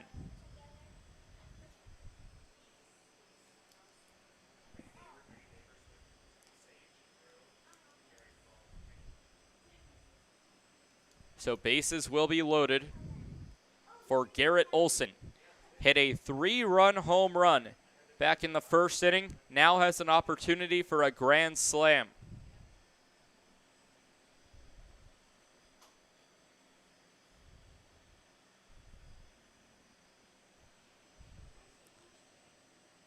Lewis looks serious into strong. The first pitch will be a breaking ball that runs inside for ball number 1. Needs to be careful with his pitch location as another walk would drive in Nolan Drill from third base and give the Whiskey Jacks their 9th run of the ball game.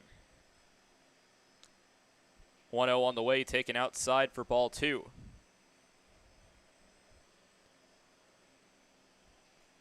Two balls and no strikes.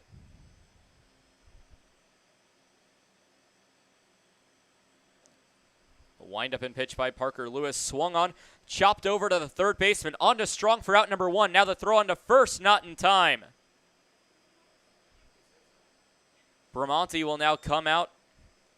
Looked like he was going to tag Garrett Olson, but instead it will be a fielder's choice. No run yet for the Whiskey Jacks. Advancing to second base, Keenan O'Brien. Advancing to third, Dylan McKee, as Nolan Drill out on the fielder's choice. Bases remain loaded, full of Whiskey Jacks. Olson at first, O'Brien at second, McKee at third for the top of the order, and Ethan Sitzman, who's 2 for 3 today. Wind up and pitch, a fly ball straight to Tyler Skelton. Throw onto second base, and back-to-back fielders' choices will end the inning. Garrett Olson out between first and second base. No runs for the Whiskey Jacks on 1 base hit. No errors and 3 runners left on base. Nothing for the Whiskey Jacks. We're through 5 complete. It's the Wheat City Whiskey Jacks 8 and the Pierre Trappers 5. Trappers will come up in the top half of the 6th. Colin Adams, Nicholas Strong, and Jacob Griffin due up.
Top of the sixth as the designated hitter Colin Adams steps into the batter's box. 0 for 2 today with a pair of strikeouts. First pitch to him will catch the zone on the inside part of the plate.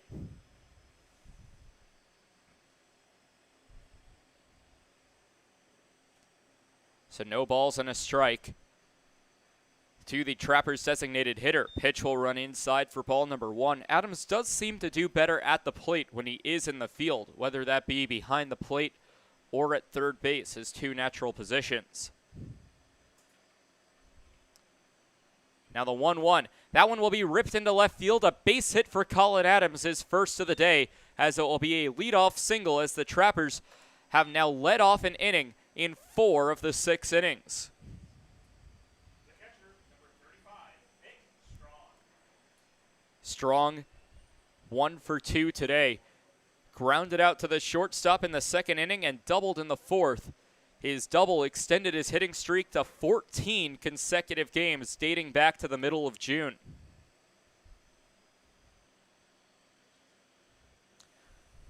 The freshman out of San Joaquin Delta College will take the first pitch low right at the knees for called strike number 1.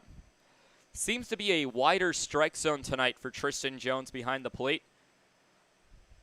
A lot right at the letters and at the knees has been called a strike, and almost everything to the inside of the batter's box have been strikes as well, as the pitch will go low for ball 1.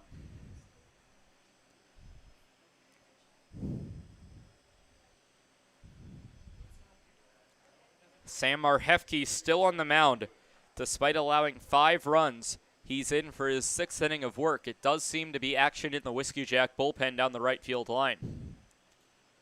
1 ball and 1 strike. The strong runner at first base. Nobody out. A line shot to right field. That will get through for a base hit into right field, fielded by Lingley. Trappers play station to station. Back-to-back base hits.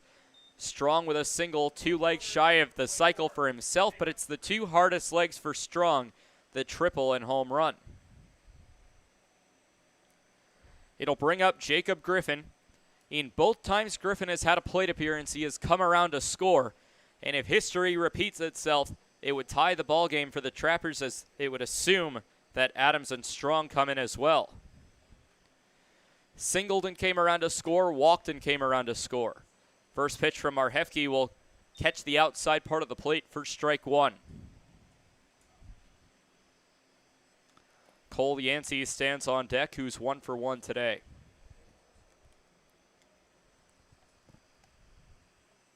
Check over at Colin Adams at second base. The pitch from Marhefke swung on and missed on a pitch outside for strike number 2.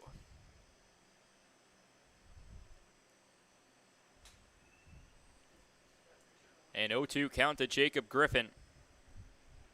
Nobody out and 2 runners aboard for the Trappers. Tying run has been brought to the plate here in the top of the 6th. Third pitch of the at-bat fouled into the screen, as the count will remain no balls and 2 strikes.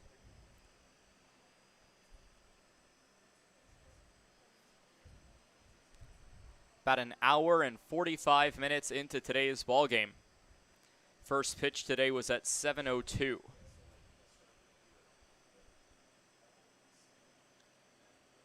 Wind up and pitch, a check swing outside. No appeal by the Whiskey Jacks, as the count will go to 1-2.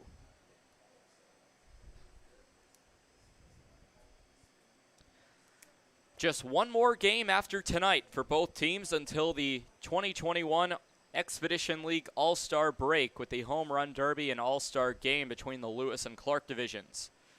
Pitch will go low for ball number 2. And the Whiskey Jack All-Stars and Trappers All-Stars are getting used to playing each other, because they'll have to do so again during the All-Star game, with the Whiskey Jacks in the Lewis division and the Trappers out of the Clark. However, most of the games the Whiskey Jacks have played this year have been against Clark division opponents, as that pitch will go low. Popping up without the baseball was O'Brien, as he thought he saw movement at second base by Colin Adams. Full count with nobody out. 28 games so far for the Whiskey Jacks against Clark division opponents. Tonight, the 29th. Tonight's also the 15th game for the Trappers against Lewis division opponents. Whiskey Jacks thinking about picking off Adams. The 3-2 swung on and missed for out number 1 of the inning. It's strikeout number 7 for Sam Marhefke. With 1 away and 2 runners on, it will bring up Cole Yancey. Despite last night, has been swinging a hot bat recently. 1 for 1 today with a single in the 3rd and a sacrifice bunt in the 4th. First pitch to Yancey, taken on the inside part of the plate, but will be called a strike.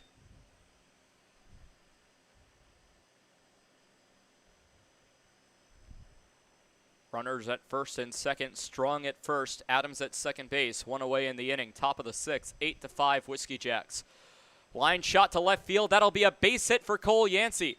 Trappers play station to station as it didn't get too far into left field once it was fielded by Nolan Drill. 3 base hits this inning.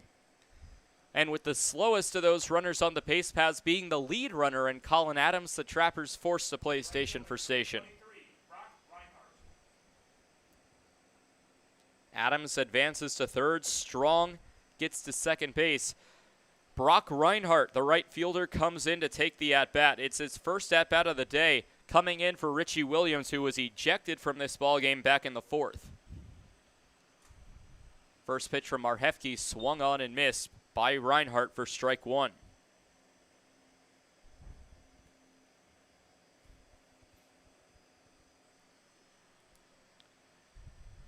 Reinhardt will wait on the pitch. From Marhefke, the 0-1 misses high and outside, evens the count to 1 ball and 1 strike. Brock Reinhardt, batting .291 on the year, has struck out 38 times, only walking 12, has 30 base hits and 18 RBIs. So is more likely to strike out than get a base hit statistically. 1-1 on the way, swung on and missed for strike number 2. And it would be a dream for Sam Marhefke to get a strikeout here, as it would stop a potential sacrifice that would score the 6th run of the ballgame. 1 ball and 2 strikes from Marhefke to Reinhardt. Wind up and pitch, it's fouled off. Reinhardt shortening up his swing to stay alive in the count. Tying run for the Trappers is at first base with the go-ahead run at the plate. Have battled all the way back from down 8-0 at the end of the first inning. 1-2 taken high and outside. Count will go even to 2 balls and 2 strikes. Barring a double play hit into by Reinhardt, Andrew Kim will get an at-bat. He's in the on-deck circle. Here from Kraft Field in Grand Forks, North Dakota, as Reinhardt calls time, will not leave the batter's box.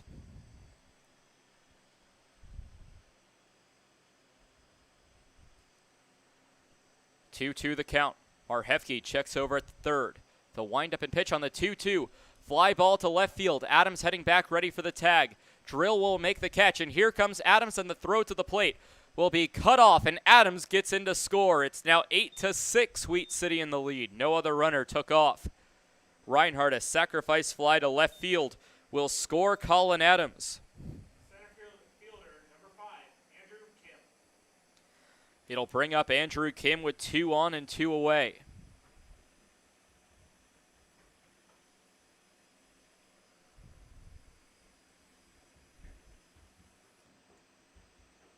Kim in a big opportunity as he now represents the go-ahead run.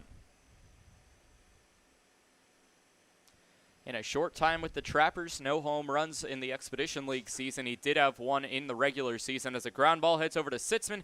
Sitzman will take it on to second base to get the putout himself. A fielder's choice hit into by Andrew Kim will end the frame as Cole Yancey out between the base paths. 1 run on 3 base hits by the Pierre Trappers. No errors committed by the Whiskey Jacks. And 2 runners left on base. 1 run here in the top of the 6th inning for the Trappers. It's now 8-6, Wheat City.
Parker Lewis in for by far the longest appearance of his day, of his season, I should say, as he returns for his 6th inning of work in relief.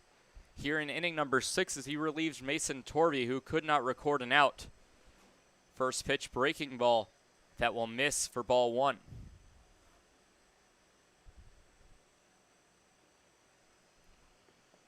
One ball and no strikes. The windup and pitch will bounce into the dirt for ball number 2.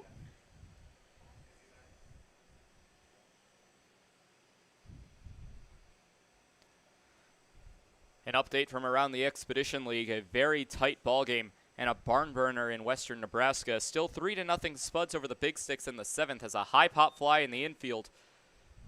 Heading in and calling for it's Caden Cardoso, who climbs the pitcher's mound for the first out of the inning. A pop out to third. We'll go for out number 1 to Trey Guajardo. Designated hitter from the University of Minnesota Crookston, number 32, Jake Jelly. Jake Jelly steps into the batter's box. 1 for 2 today. Walked in the first, singled in the second, and grounded out to short in the 4th. Gets another appearance here in the 6th inning as the Whiskey Jacks desperately looking for another run to get some insurance on the scoreboard.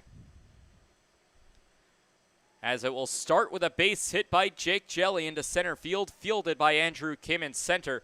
Jelly gets aboard with 1 away. It'll bring up Jackson Sorensen 0 for 2. University, number 31, Jackson Sorensen. Sorensen walked in the first and came around to score, since then a pair of flyouts, both to the center fielder Andrew Kim. Top of the 9th inning from Duncan Field. Hastings leading 3-0 over the Casper Horseheads, so the Trappers can only make up ground if the division leader loses, as a base hit into center field, to right field, the throw from Reinhardt down to third, trying to get Jelly. It's cut off by the shortstop in Skelton, but Jackson Sorensen will get a base hit and put runners at the corners for the Whiskey Jacks with only 1 away. Right fielder from Pepperdine University, number 3, Nolan Langley. Runners at the corners, 1 out for Nolan Langley. Langley 0 for 2 with a walk, fielder's choice, and a pop out to first base. Elsewhere in the EL, the Western Nebraska Pioneers lead the Souris Valley SaberDogs 7-6, bottom of the 3rd inning there. In the top of the 9th from Karis Park, as the first pitch to Langley will miss for ball 1. Fremont leading Sioux Falls 8-2. Bottom of the 4th inning from Spearfish as the Sasquatch lead the Tommyknockers 4-1. 1-0 pitch will be swung on and missed by Langley. Interesting that despite Lewis not traditionally going long at all, we're here in the 6th inning of work, still no action in the Trappers' pen. Longest Lewis has gone this season was 3 innings. He's now in inning number 6 of his day. 1-1 will bounce in the dirt for ball 2. Strong pops up, but nothing doing on the base paths.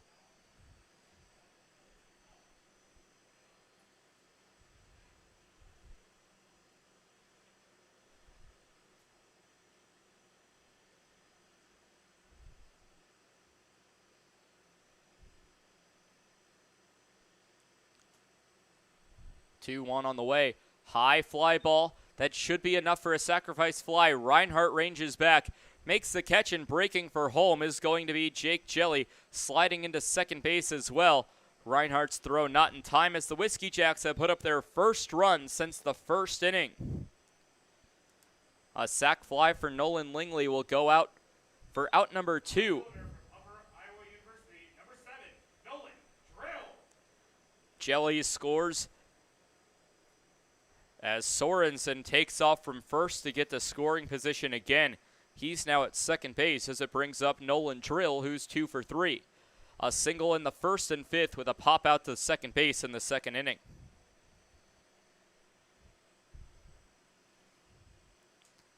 Lewis looks in. Wind up and pitch on a fly ball to right field. Reinhardt giving chase as that will drop for a base hit. Coming in to score will be Jackson Sorensen, An RBI single as Lewis frustrated, double digits now for the Whiskey Jacks. Drill 3 for 4 as Sorensen comes in to score.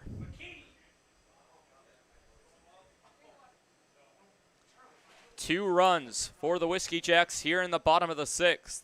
Dylan McKee comes up to the plate. He's 0 for 1 with a pair of walks and a fly out to left.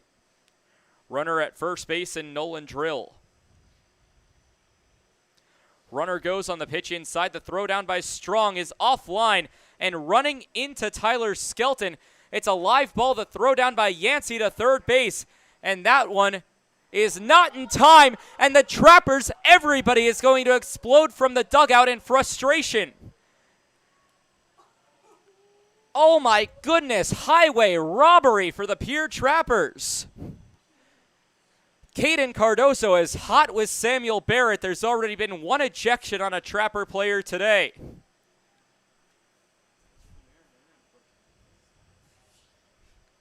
Oh my goodness. As Montario May will come out to, or no, it's now Tristan Jones talking to a member of the Pierre Trappers to say, calm down. Oh my goodness.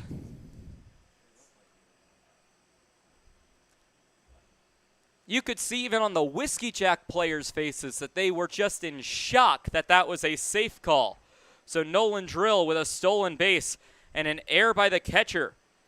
And Nick Strong will be the first error of the inning for the Pierre Trappers. Now standing at third base, Nolan Drill, the 0-1.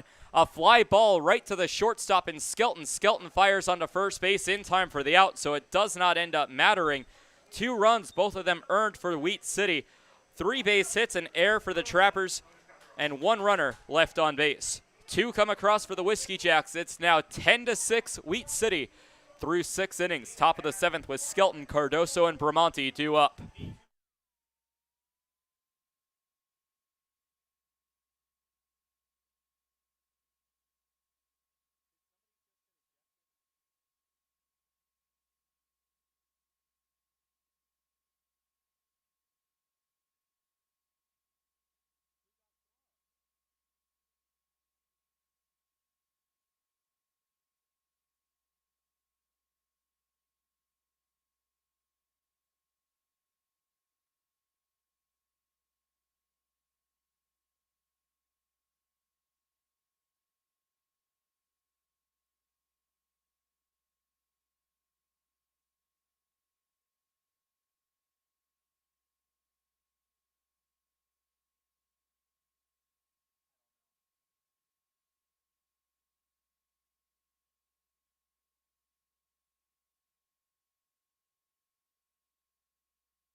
Back for the top of the 7th inning. Confusion in between innings. A player was ejected for the Pierre Trappers, unable to tell who it is. As I think, and indeed it is, number 26, Parker Lewis, the pitcher for the Trappers, has been ejected from this ballgame. They were waiting until he left the dugout. So now Richie Williams of the Pierre Trappers and Parker Lewis have both been ejected from the ballgame. So a new pitcher for the Pierre Trappers will be coming in the bottom half of this inning on a night in which the umpiring has gone very far against the Pierre Trappers. A call in which everybody except the two men dressed in black were surprised.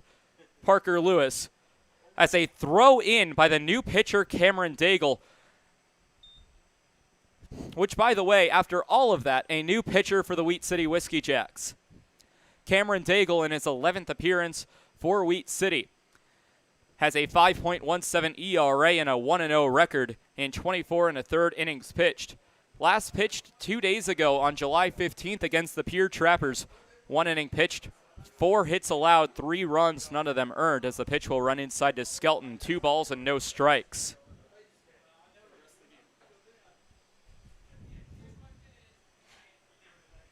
A fly ball hit to deep right center field. Lingley and Guajardo head back towards the wall, and it will be the right fielder in Lingley reaching up to make the catch to lead off the top half of the 7th. Third baseman, number 33, Caden Cardozo. Fans, until the end of the game, at the concession stand, there'll be $2 hot dogs and $3 burgers. Stop on down to the concession stand again for $2 hot dogs and $3 burgers. So after that, it will be Caden Cardoso with 1 away, nobody on. Cameron Daigle, the new pitcher, in relief of Sam Marhefke. Pitch will be called a strike on the inside part of the plate for strike number 1. And the thing about all of this is the Trappers have to not only return to their hotel, where they'll likely rub shoulders with these guys, but have to return to the field tomorrow with the same crew. Ball inside, a ball and a strike, the new count. Caden Cardoso 2 for 3 today with a double pop out and fly out. A check swing on a 1-1 will be called a strike outside for a 1-2.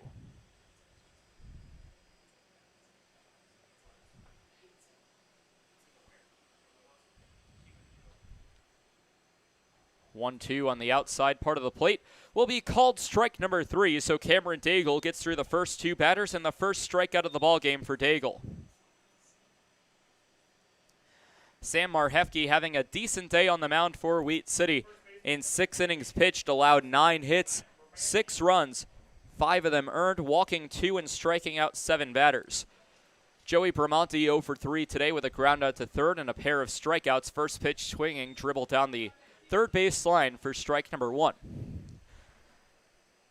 Now, one thing I learned today is that not only is hitting the ball a challenge, but hitting the ball into the outfield can prove to be quite a challenge today, as the 0-1 will be fouled off for strike number 2. I had the chance to take batting practice with the Pierre Trappers, and I think of myself as an average person, and on my very best swing, I barely blooped a ball into the center field just over second base. So a foul ball will head back and hit the plexiglass. Count remains 0-2. So I can only imagine the power to send a routine fly ball, let alone a warning track shot, and let alone a home run. The power and technique that has to have.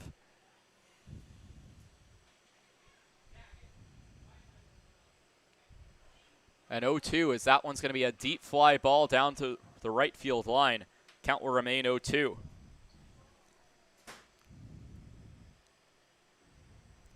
Now, the first pitch, I will admit, I swung and missed. It happens. Second pitch, when I finally put the barrel and the ball is a ground ball heading over to third base. McKee will pick it up, fire onto first base in time for the out.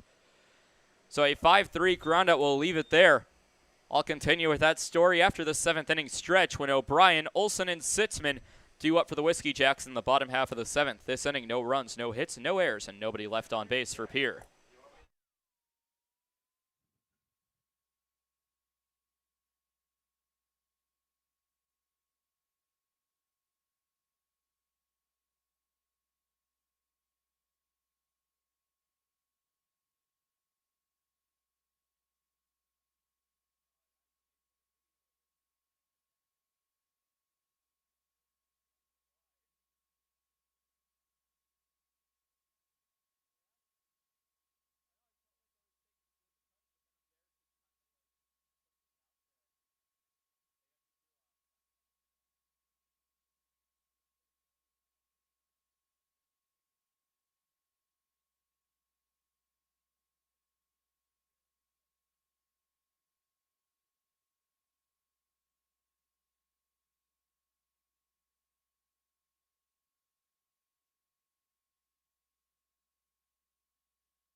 Keenan O'Brien will lead things off here in the bottom of the 7th, and after Parker Lewis was ejected from the ballgame after the insane bottom of the 6th inning, the Trappers forced to go to the bullpen. Number 32, Jared Shelton, in his 5th relief appearance and his 11th appearance overall, carries a 1-3 record with a 7.92 ERA, has also recorded a save. Pitched against Wheat City once back on June 27th, took the loss in 4 innings pitched, allowed 5 hits, 5 runs, all of them earned, walking 3 and striking out 6. First pitch will drop low for ball 1. For Jared Shelton, his last appearance back on July 12th against the Souris Valley Saberdogs, pitched 3 innings, allowed 5 hits, 3 runs, all of them earned, walking 2 and striking out 3 as a pitch will run high for ball number 2 to the backstop. Shelton's first 2 pitches have not gone his way. Parker Lewis's final line in today's ballgame will have 6 innings, allowed 8 base hits, 3 runs, all of them earned, walking 2 and striking out 1. Another pitch will miss for ball number 3. Trappers have only struck out 1 batter all day while walking 7.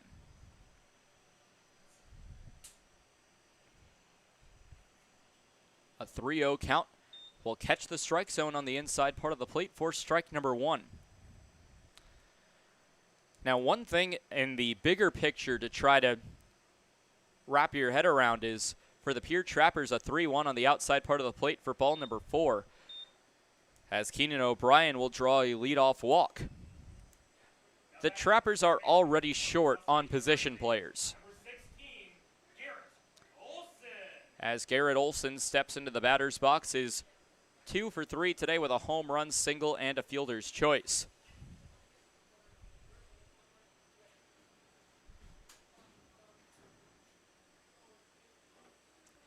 Taking a look at the lineup card today, there were only 4 position players on the bench, as a called strike will put the count to no balls and 1 strike to Garrett Olson. One of them has come into the ballgame. Over in right field, it's now Brock Reinhardt. That leaves 3 players on the bench. If you take a second to consider that Colin Adams, not confirmed yet as the 0-1, will go high for ball number 1, but will have to take off tomorrow to get to the All-Star game in time for the Home Run Derby. That will leave you with just 2 players on the bench for the Pierre Trappers tomorrow, with Richie Williams likely serving a suspension. So a 1-1 count. Trappers have put themselves in a pickle for tomorrow, as a pitch will go foul down the right field line. And there's a very real possibility that in tomorrow's game against the Wheat City Whiskey Jacks, we could be seeing pitchers play in the field.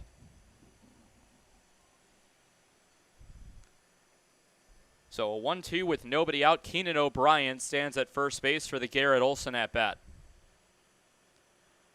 1-2 will run outside. Pickoff attempt back down to first base. It gets away from Bramante, not taking off, and smartly staying at first base is Keenan O'Brien, as Bramante has some fun with O'Brien, threatening to throw him out at first base. And it was kind of a stare down in which both players knew that O'Brien was going to be safe. Hey, but it's summer ball. You're here to have some fun.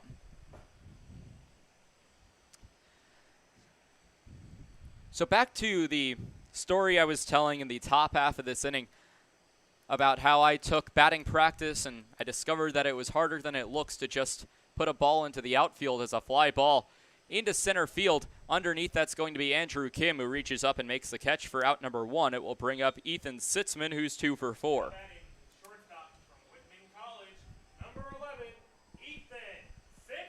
Sitzman with singles in the first and third, a ground out also in the first, and a fielder's choice in the 5th. But I did swing and miss on the first pitch.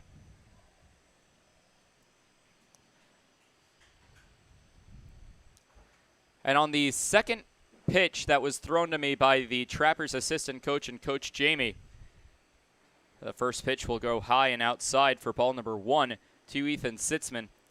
There was a round of applause from the batting practice group that I batted with, as that one was hit almost directly to where the second baseman would stand. 1-0 runs inside, but will be called a strike. 1-2. 1-1, excuse me. Trappers coaches also had me go through bunting practice trying to lay down a bunt. And a fly ball to right field. Chasing after that one is Brock Reinhardt. That will drop for a base hit. That's a fair ball, and rounding second and heading for third is going to be Keenan O'Brien. Sliding into second base with a double is Ethan Sitzman, who's now 3 for 5, having himself a good day. So a double for Ethan Sitzman will advance Keenan O'Brien, the runner at first, over to third. Second and third for Trey Guajardo. Guajardo 0 for 3 with a walk, strikeout, flyout, and pop-out.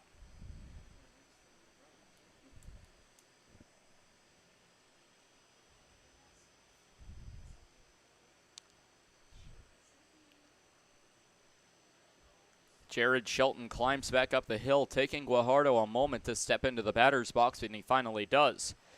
But the first few pitches when I was supposed to bunt, I laid them all down. I missed one, fouled one off, but they were all going straight back up to the pitcher, in which the Trappers coaches and some of the players told me that all of those would be immediate outs and potential double plays as a pitch will miss, and said I needed to put it down the line. So I said, okay, and I started to put some down third. A couple of them went foul, and I missed on a couple because I had tried to angle the bat for ball number 2, but I eventually got it down.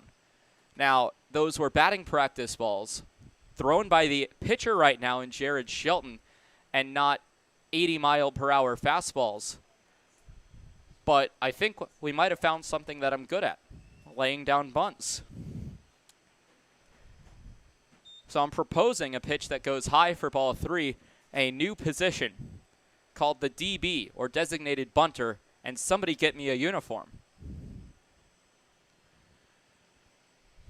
3 balls and no strikes to Trey Guajardo. A walk would load the bases for the best hitter on the team for the Whiskey Jacks, Jake Jelly, and that will be a strike. 3 balls and 1 strike.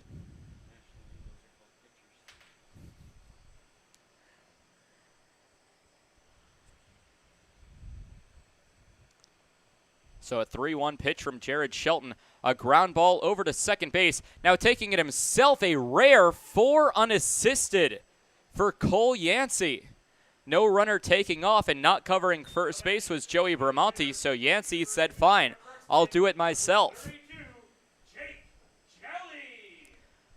So a 4 unassisted will bring up Jake Jelly. 2 outs and 2 runners on. Trappers and out away from getting out of the inning.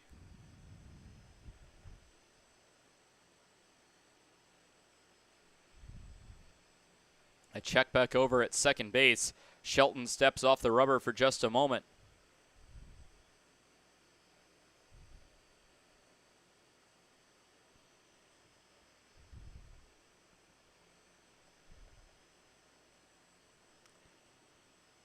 Towing the rubber once more towards Jake Jelly. First pitch delivered on the inside part of the plate, taken for ball number 1. Jelly today is 2 for 3 with a walk in the first, single in the second, ground out to short in the 4th, and a single in the 6th.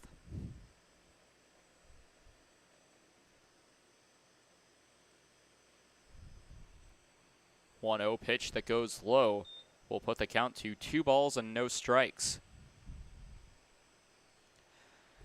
10-6 Whiskey Jacks here in the bottom of the 7th from Kraft Field, the former home of the University of North Dakota baseball program.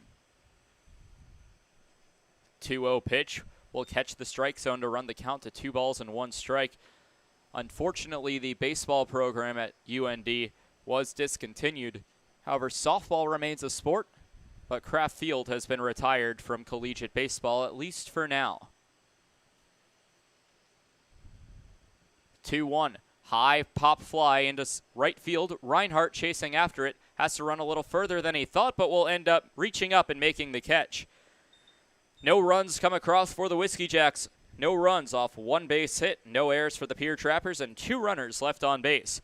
We head to the top of the 8th. Trappers down by 4, and they'll be bringing up Colin Adams, Nick Strong, and Jacob Griffin.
Colin Adams leads things off here in the top of the 8th inning. And what has been one of the craziest games that the Trappers and Whiskey Jacks have played in so far this season. Colin Adams 1 for 3 today, a pair of strikeouts and a single. First pitch will miss low for ball 1 from Cameron Daigle. The day all started in the bottom of the 1st inning when Mason Torvey, starting pitcher for the Pierre Trappers, could not record an out. Ended up allowing 8 runs in the bottom of the 1st. One of those runs credited to Parker Lewis as a swing and a miss for strike number 1. Count will go even. So it ended up being 8-0 Whiskey Jacks through 1 as the 1-2 popped foul out of play. Count will go to 1 ball and 2 strikes. The Trappers slowly started chipping away. 3 runs in the 3rd, 2 runs in the 4th, and 1 run at the top of the 6th made it an 8-6 ball game in favor of Wheat City. The 1-2 will miss low for ball number 2. The Whiskey Jacks finally returned the favor with a sacrifice fly by Nolan Lingley and an RBI single by Nolan Drill, pushed the lead to 10-6 where we are now. But the craziness didn't stop there as called strike 3 on the inside part of the plate. Adams shakes his head, says something, and the Trappers really need to be careful about what they say because that would bring me to my next point as strikeout number 2 for Cameron Daigle. Adams will wear the hat trick with his 3rd strikeout of the ballgame, bringing up Nick Strong, who's 2 for 3, a ground out double and single.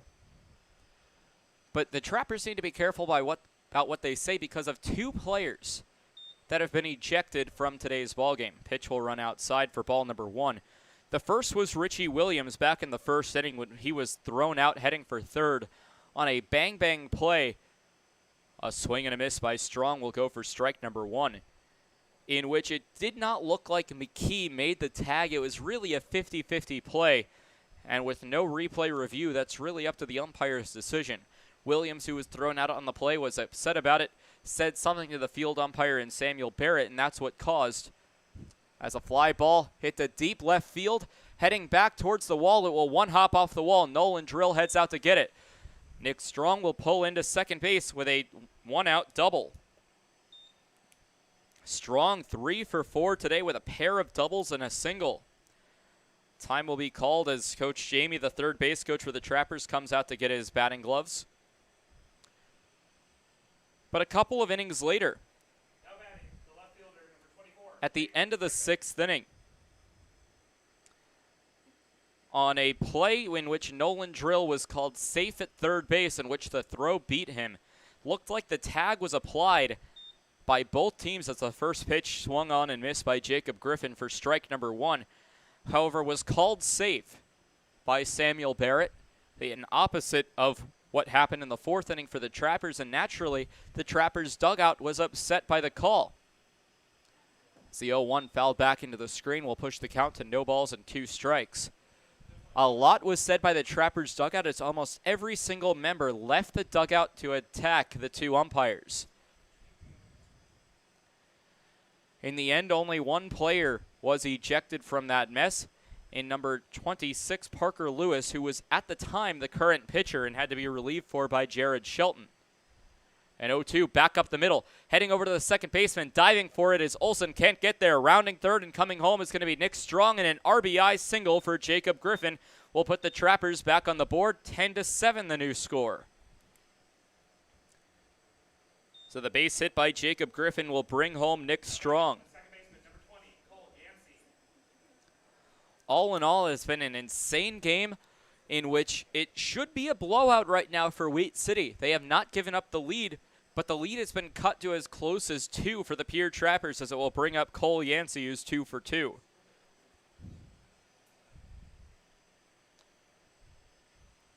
Pitch from Daigle will head right down Main Street for strike number 1.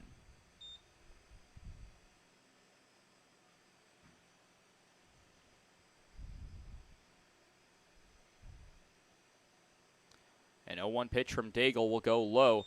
Popping up is O'Brien to check over at the runner at first, and Griffin.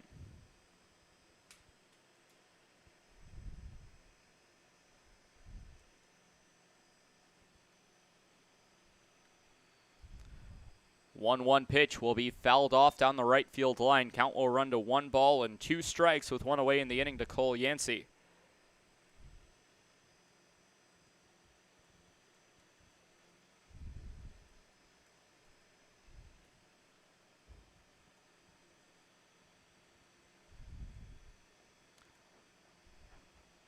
Yancey will take a pitch down low for a called strike. Yancey will turn around without saying a word and head back to the dugout. Third strikeout of the ballgame for Cameron Daigle, and all 3 of them have been looking. Now batting, the right fielder, number 23, Brock Reinhardt.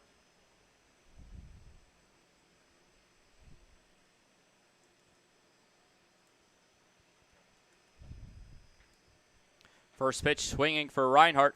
Over to the third base side, picking it up and firing it on to Daigle. In time for the out, a 3-1 ground out ends the frame. A run does come across.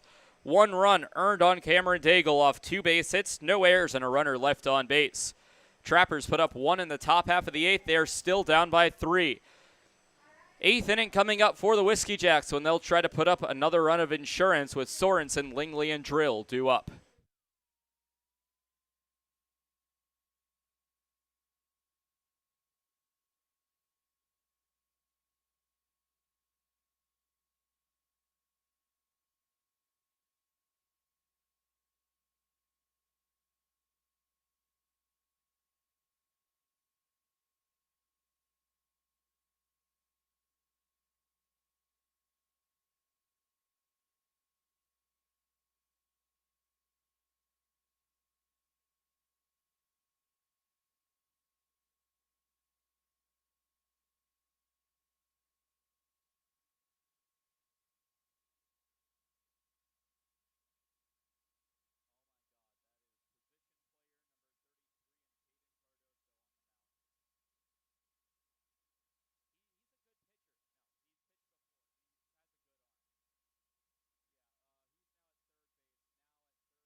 A couple of changes in the field for the Pierre Trappers, and maybe the most obvious one as of right now is Caden Cardoso.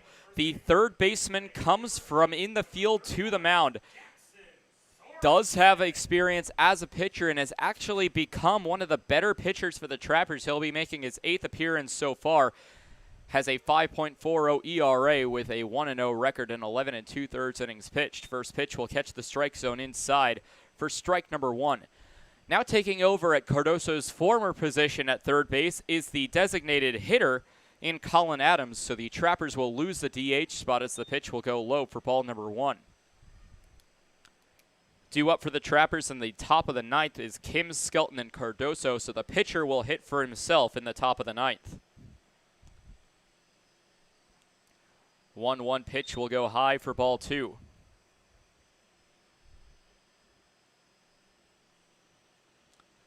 So a 2-1 count. Wind up and deal by Cardoso will miss high and outside for ball number 3. Cardoso's last appearance came on July 10th against the Hastings Sodbusters. Pitched 3 innings, allowed 6 hits, 6 runs, 5 of them earned.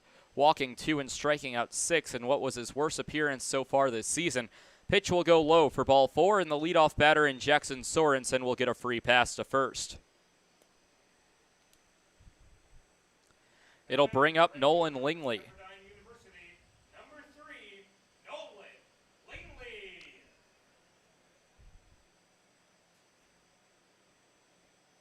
Coming in for Jared Shelton was Cardoso. Shelton in today's ballgame pitched 1 inning, allowed 1 base hit, no runs, walking 1, did not record a strikeout. First pitch swinging by Nolan Lingley for strike number 1. Runner at first base in Jackson Sorensen after drawing the walk. Trappers will be down by 3 runs potentially if the Whiskey Jacks cannot score here in the bottom of the 8th when they enter the top of the 9th. 0-1 pitch will catch the low and outside corner of the plate to Lingley, right-handed pitcher against the right-handed batter, 0-2. In that situation, the advantage goes to the pitcher, in this case, Caden Cardoso. The one advantage that position players have coming into the mound to become a pitcher as a fly ball heading to center field will drop in front of Andrew Kim. The Whiskey Jacks play station to station. No outs recorded in the inning as Lingley hammers an 0-2 count into center field. Now batting the left fielder from Upper Iowa University, number 7, Nolan Drill. Nolan Drill comes in. He is 3 for 4 today, but the one advantage pitchers have is they know what the mindset of a batter is. They know what they expect, what they don't expect. So they're able to throw off batters a little bit more than a traditional pitcher would. However, don't have the stuff, as you would call it, a foul ball into the screen for strike number 1 to fool batters. It's more so a mental game when position players come into pitch. But Cardoso, having experience in both, he's able to know a little bit of both sides, what pitchers know and what batters know. Unfortunately for him, the first 2 batters he's faced has reached. Line drive heading into left center field. That's going to score 1 as that rolls to the wall. Picked up by Griffin. Coming in to score will be Jackson Sorensen. Behind is Lingley, who stops at third base. A double for Nolan Drill, and Nolan Drill, have yourself a ball game. 4 for 5, 3 singles and a double.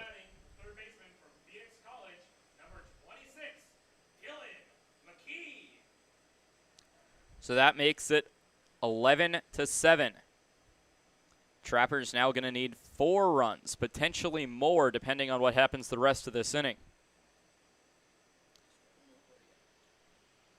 Dylan McKee becomes the new batter, 0 for 2 with a pair of walks, a fly out to left, and a ground out to the shortstop. First pitch high and tight for ball 1.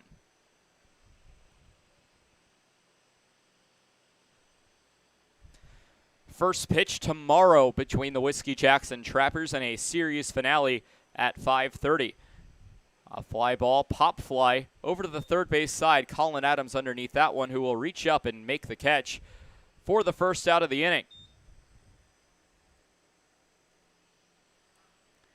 So a pop out for Dylan McKee. He now is 0 for 3 on the day, as it will bring up Keenan O'Brien, who only has 1 official at-bat on the day.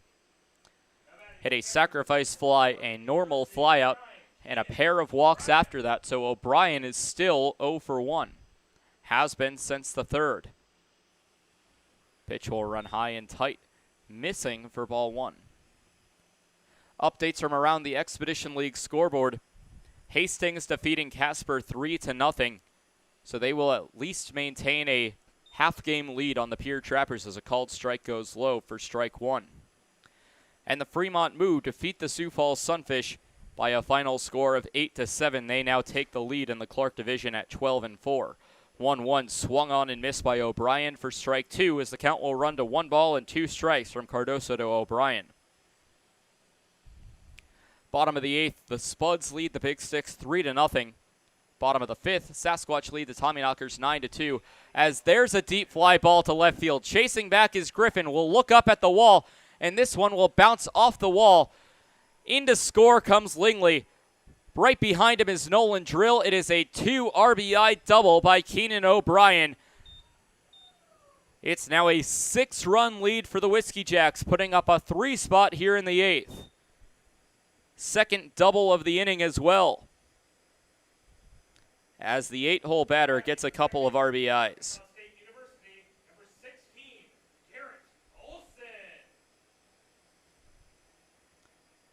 Garrett Olson will become the new batter. Olson today, he is 2 for 4 with a home run, single, fielder's choice, and a flyout.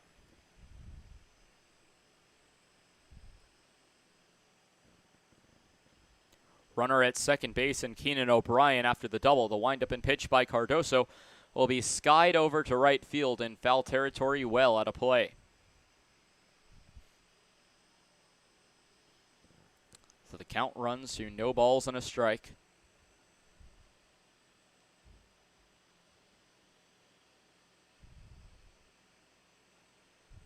Caden Cardoso on the mound. The 0-1 pitch swung on and missed. A foul ball, just hitting off the barrel as it went into the plate.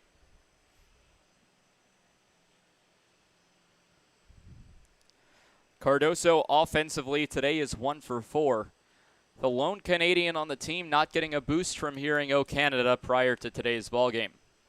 0-2, big swing and a miss, but it might be helping there as a strikeout swinging by Garrett Olson. First time he's struck out today, and only the second time a Whiskey Jack has struck out in today's ballgame. Ethan Sitzman will become the new batter, has been having a great day so far, 3 for 5, singled and grounded out in the first inning, singled in the third, reached on a fielder's choice in the fifth, and doubled in the seventh. Sitzman takes the at-bat here in the bottom of the eighth, 3 runs already across, as a pitch called on the outside part of the plate for strike number 1. Has been an offensive day, 11 base hits for the Trappers, 14 base hits for the Whiskey Jacks, 25 combined hits between the two. 20 combined runs as the pitch will run inside, 1 ball and a strike, and 4 combined errors, with the Whiskey Jacks committing 3 and the Trappers committing 1. 2 away in the inning and a runner in scoring position. The 1-1 pitch will run inside. Easy take for Sitzman as the count will run to a ball and a strike.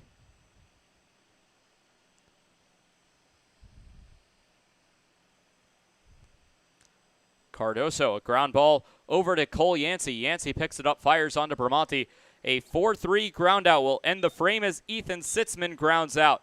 A big frame for the Whiskey Jacks as they add 3 runs of insurance, putting the Trappers down by 6 heading to the top of the ninth. 3 runs, all of them earned against Cardoso, off a total of 3 base hits, no errors, and a runner left on base. At the end of 8 innings, it's the Wheat City Whiskey Jacks 13 and the Pierre Trappers 7. Final 3 outs for the Trappers. It will be the top of the order in Kim, Skelton, and Cardoso when we come back.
Top of the ninth inning, Trappers down to their final 3 outs. A new pitcher for the Wheat City Whiskey Jacks. In number 2, Brandon Nix. Pitched in yesterday's ballgame as well as a middle reliever, now comes in as a closer in a non-save situation. First pitch to Andrew Kim will be called a strike on the outside part of the plate.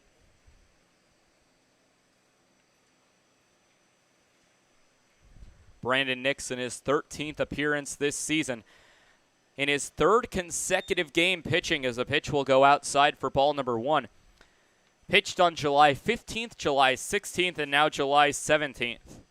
On the 15th, pitched 1 inning, allowed 1 hit, no runs. Yesterday, allowed 2 hits, 2 runs.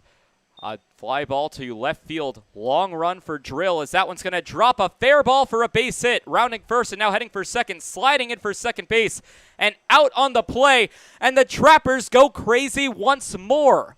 Another play that the Trappers are upset about for Samuel Barrett. So a single for Andrew Kim, chopped out heading for second.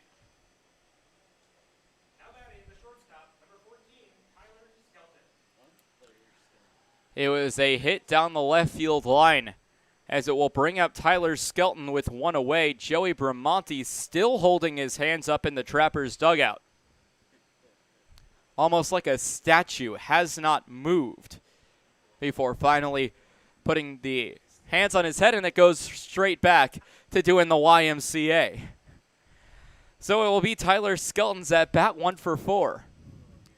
As the first pitch will go high for ball number 1. Trappers down to their final 2 outs after the single by Kim being thrown out at second base. A great throw by Nolan Drill in left field as it looked like it could have been extra bases.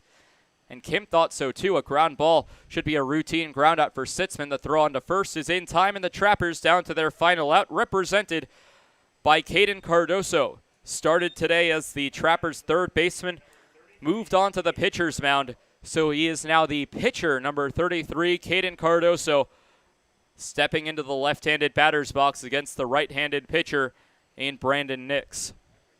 Brandon Nix coming in for relief of Cameron Daigle. Daigle pitched 2 innings, allowed 2 base hits, 1 run to be scored for the Trappers, did not walk a batter, and struck out 3. First pitch to Cardoso, a breaking ball that will miss for ball number 1. Turned around, almost looking back into the press box and nodding in approval.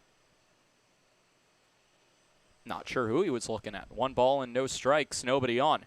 Trappers down by 6, 13-7, Wheat City in the lead.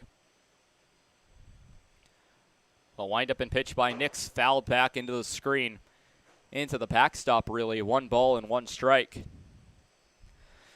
If the score holds, which it likely will, a series sweep potentially for the Wheat City Whiskey Jacks tomorrow. First pitch at 5:30. You can tune into that ball game here on the Wheat City Whiskey Jacks YouTube channel. A ball and a strike, 2 away. The pitch, check swing. It will hit off the barrel. An unfortunate break for Caden Cardoso. It will be a foul ball. Coming up, and I believe Caden Cardoso just kissed the barrel of his bat. If it works, Caden Cardoso 1 for 4. His lone base hit, a double back in the third. 1-2. The pitch from Nix taken outside, and we'll have to have at least 1 more pitch in this ballgame. 2 balls and 2 strikes. Appeal down and says he did. Caden Cardoso takes it off, drops his helmet, and the frustration with umpire Samuel Barrett will continue for the Pierre Trappers. A strikeout swinging for Caden Cardoso will end the frame. The Trappers frustrated on a few calls today. First strikeout will end the ballgame. Montario May will give a handshake to Samuel Barrett. We'll do it one more time at 5:30 tomorrow for the series finale here from Kraft Field and the final game before the All-Star break. We'll take a quick break and bring it back here for a post-game show here on the Wheat City Whiskey Jacks YouTube channel. 13-7, Whiskey Jacks victorious.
Back here for the Wheat City Whiskey Jacks YouTube channel post-game show. Winning pitcher in today's ballgame will be Sam Marhefke, who improves to 3-4 on the season after pitching 6 complete innings, allowed 6 runs and 5 hits, but an 8-run first inning propelled the Whiskey Jacks to victory. And most of those 8 runs going to Mason Torvey, who allowed 7 of them, bringing up Garrett Olson, who hit the go-ahead home run. Those 8 runs in the first, despite the Trappers' best efforts, end up being the victory, as the Trappers fought back, and a respectable comeback too, as they at one point cut the deficit to just 2 runs, 8-6. Obviously, some more runs scored after that by the Whiskey Jacks. Today, the Trappers pitchers in 8 innings pitched allowed 14 hits, 13 runs, all of them earned, walking 9 and striking out just 2. For the Whiskey Jacks, 9 innings pitched, 12 hits allowed, 7 runs, all but one of them earned, walking 2 batters and striking out 11. Trappers had a frustrating day with the field umpire in Samuel Barrett. A couple of players ejected and will be serving suspensions in Parker Lewis and Richie Williams. A frustrating day for the Pierre Trappers, as they will have to turn around and try to salvage one game of this 3-game series tomorrow. First pitch scheduled for 5:30 here from Kraft Field. Be sure to tune into that game right here on the Wheat City Whiskey Jacks YouTube channel. Until then, from Kraft Field in Grand Forks, North Dakota, I'm Tyler Katz. Have a great rest of your night.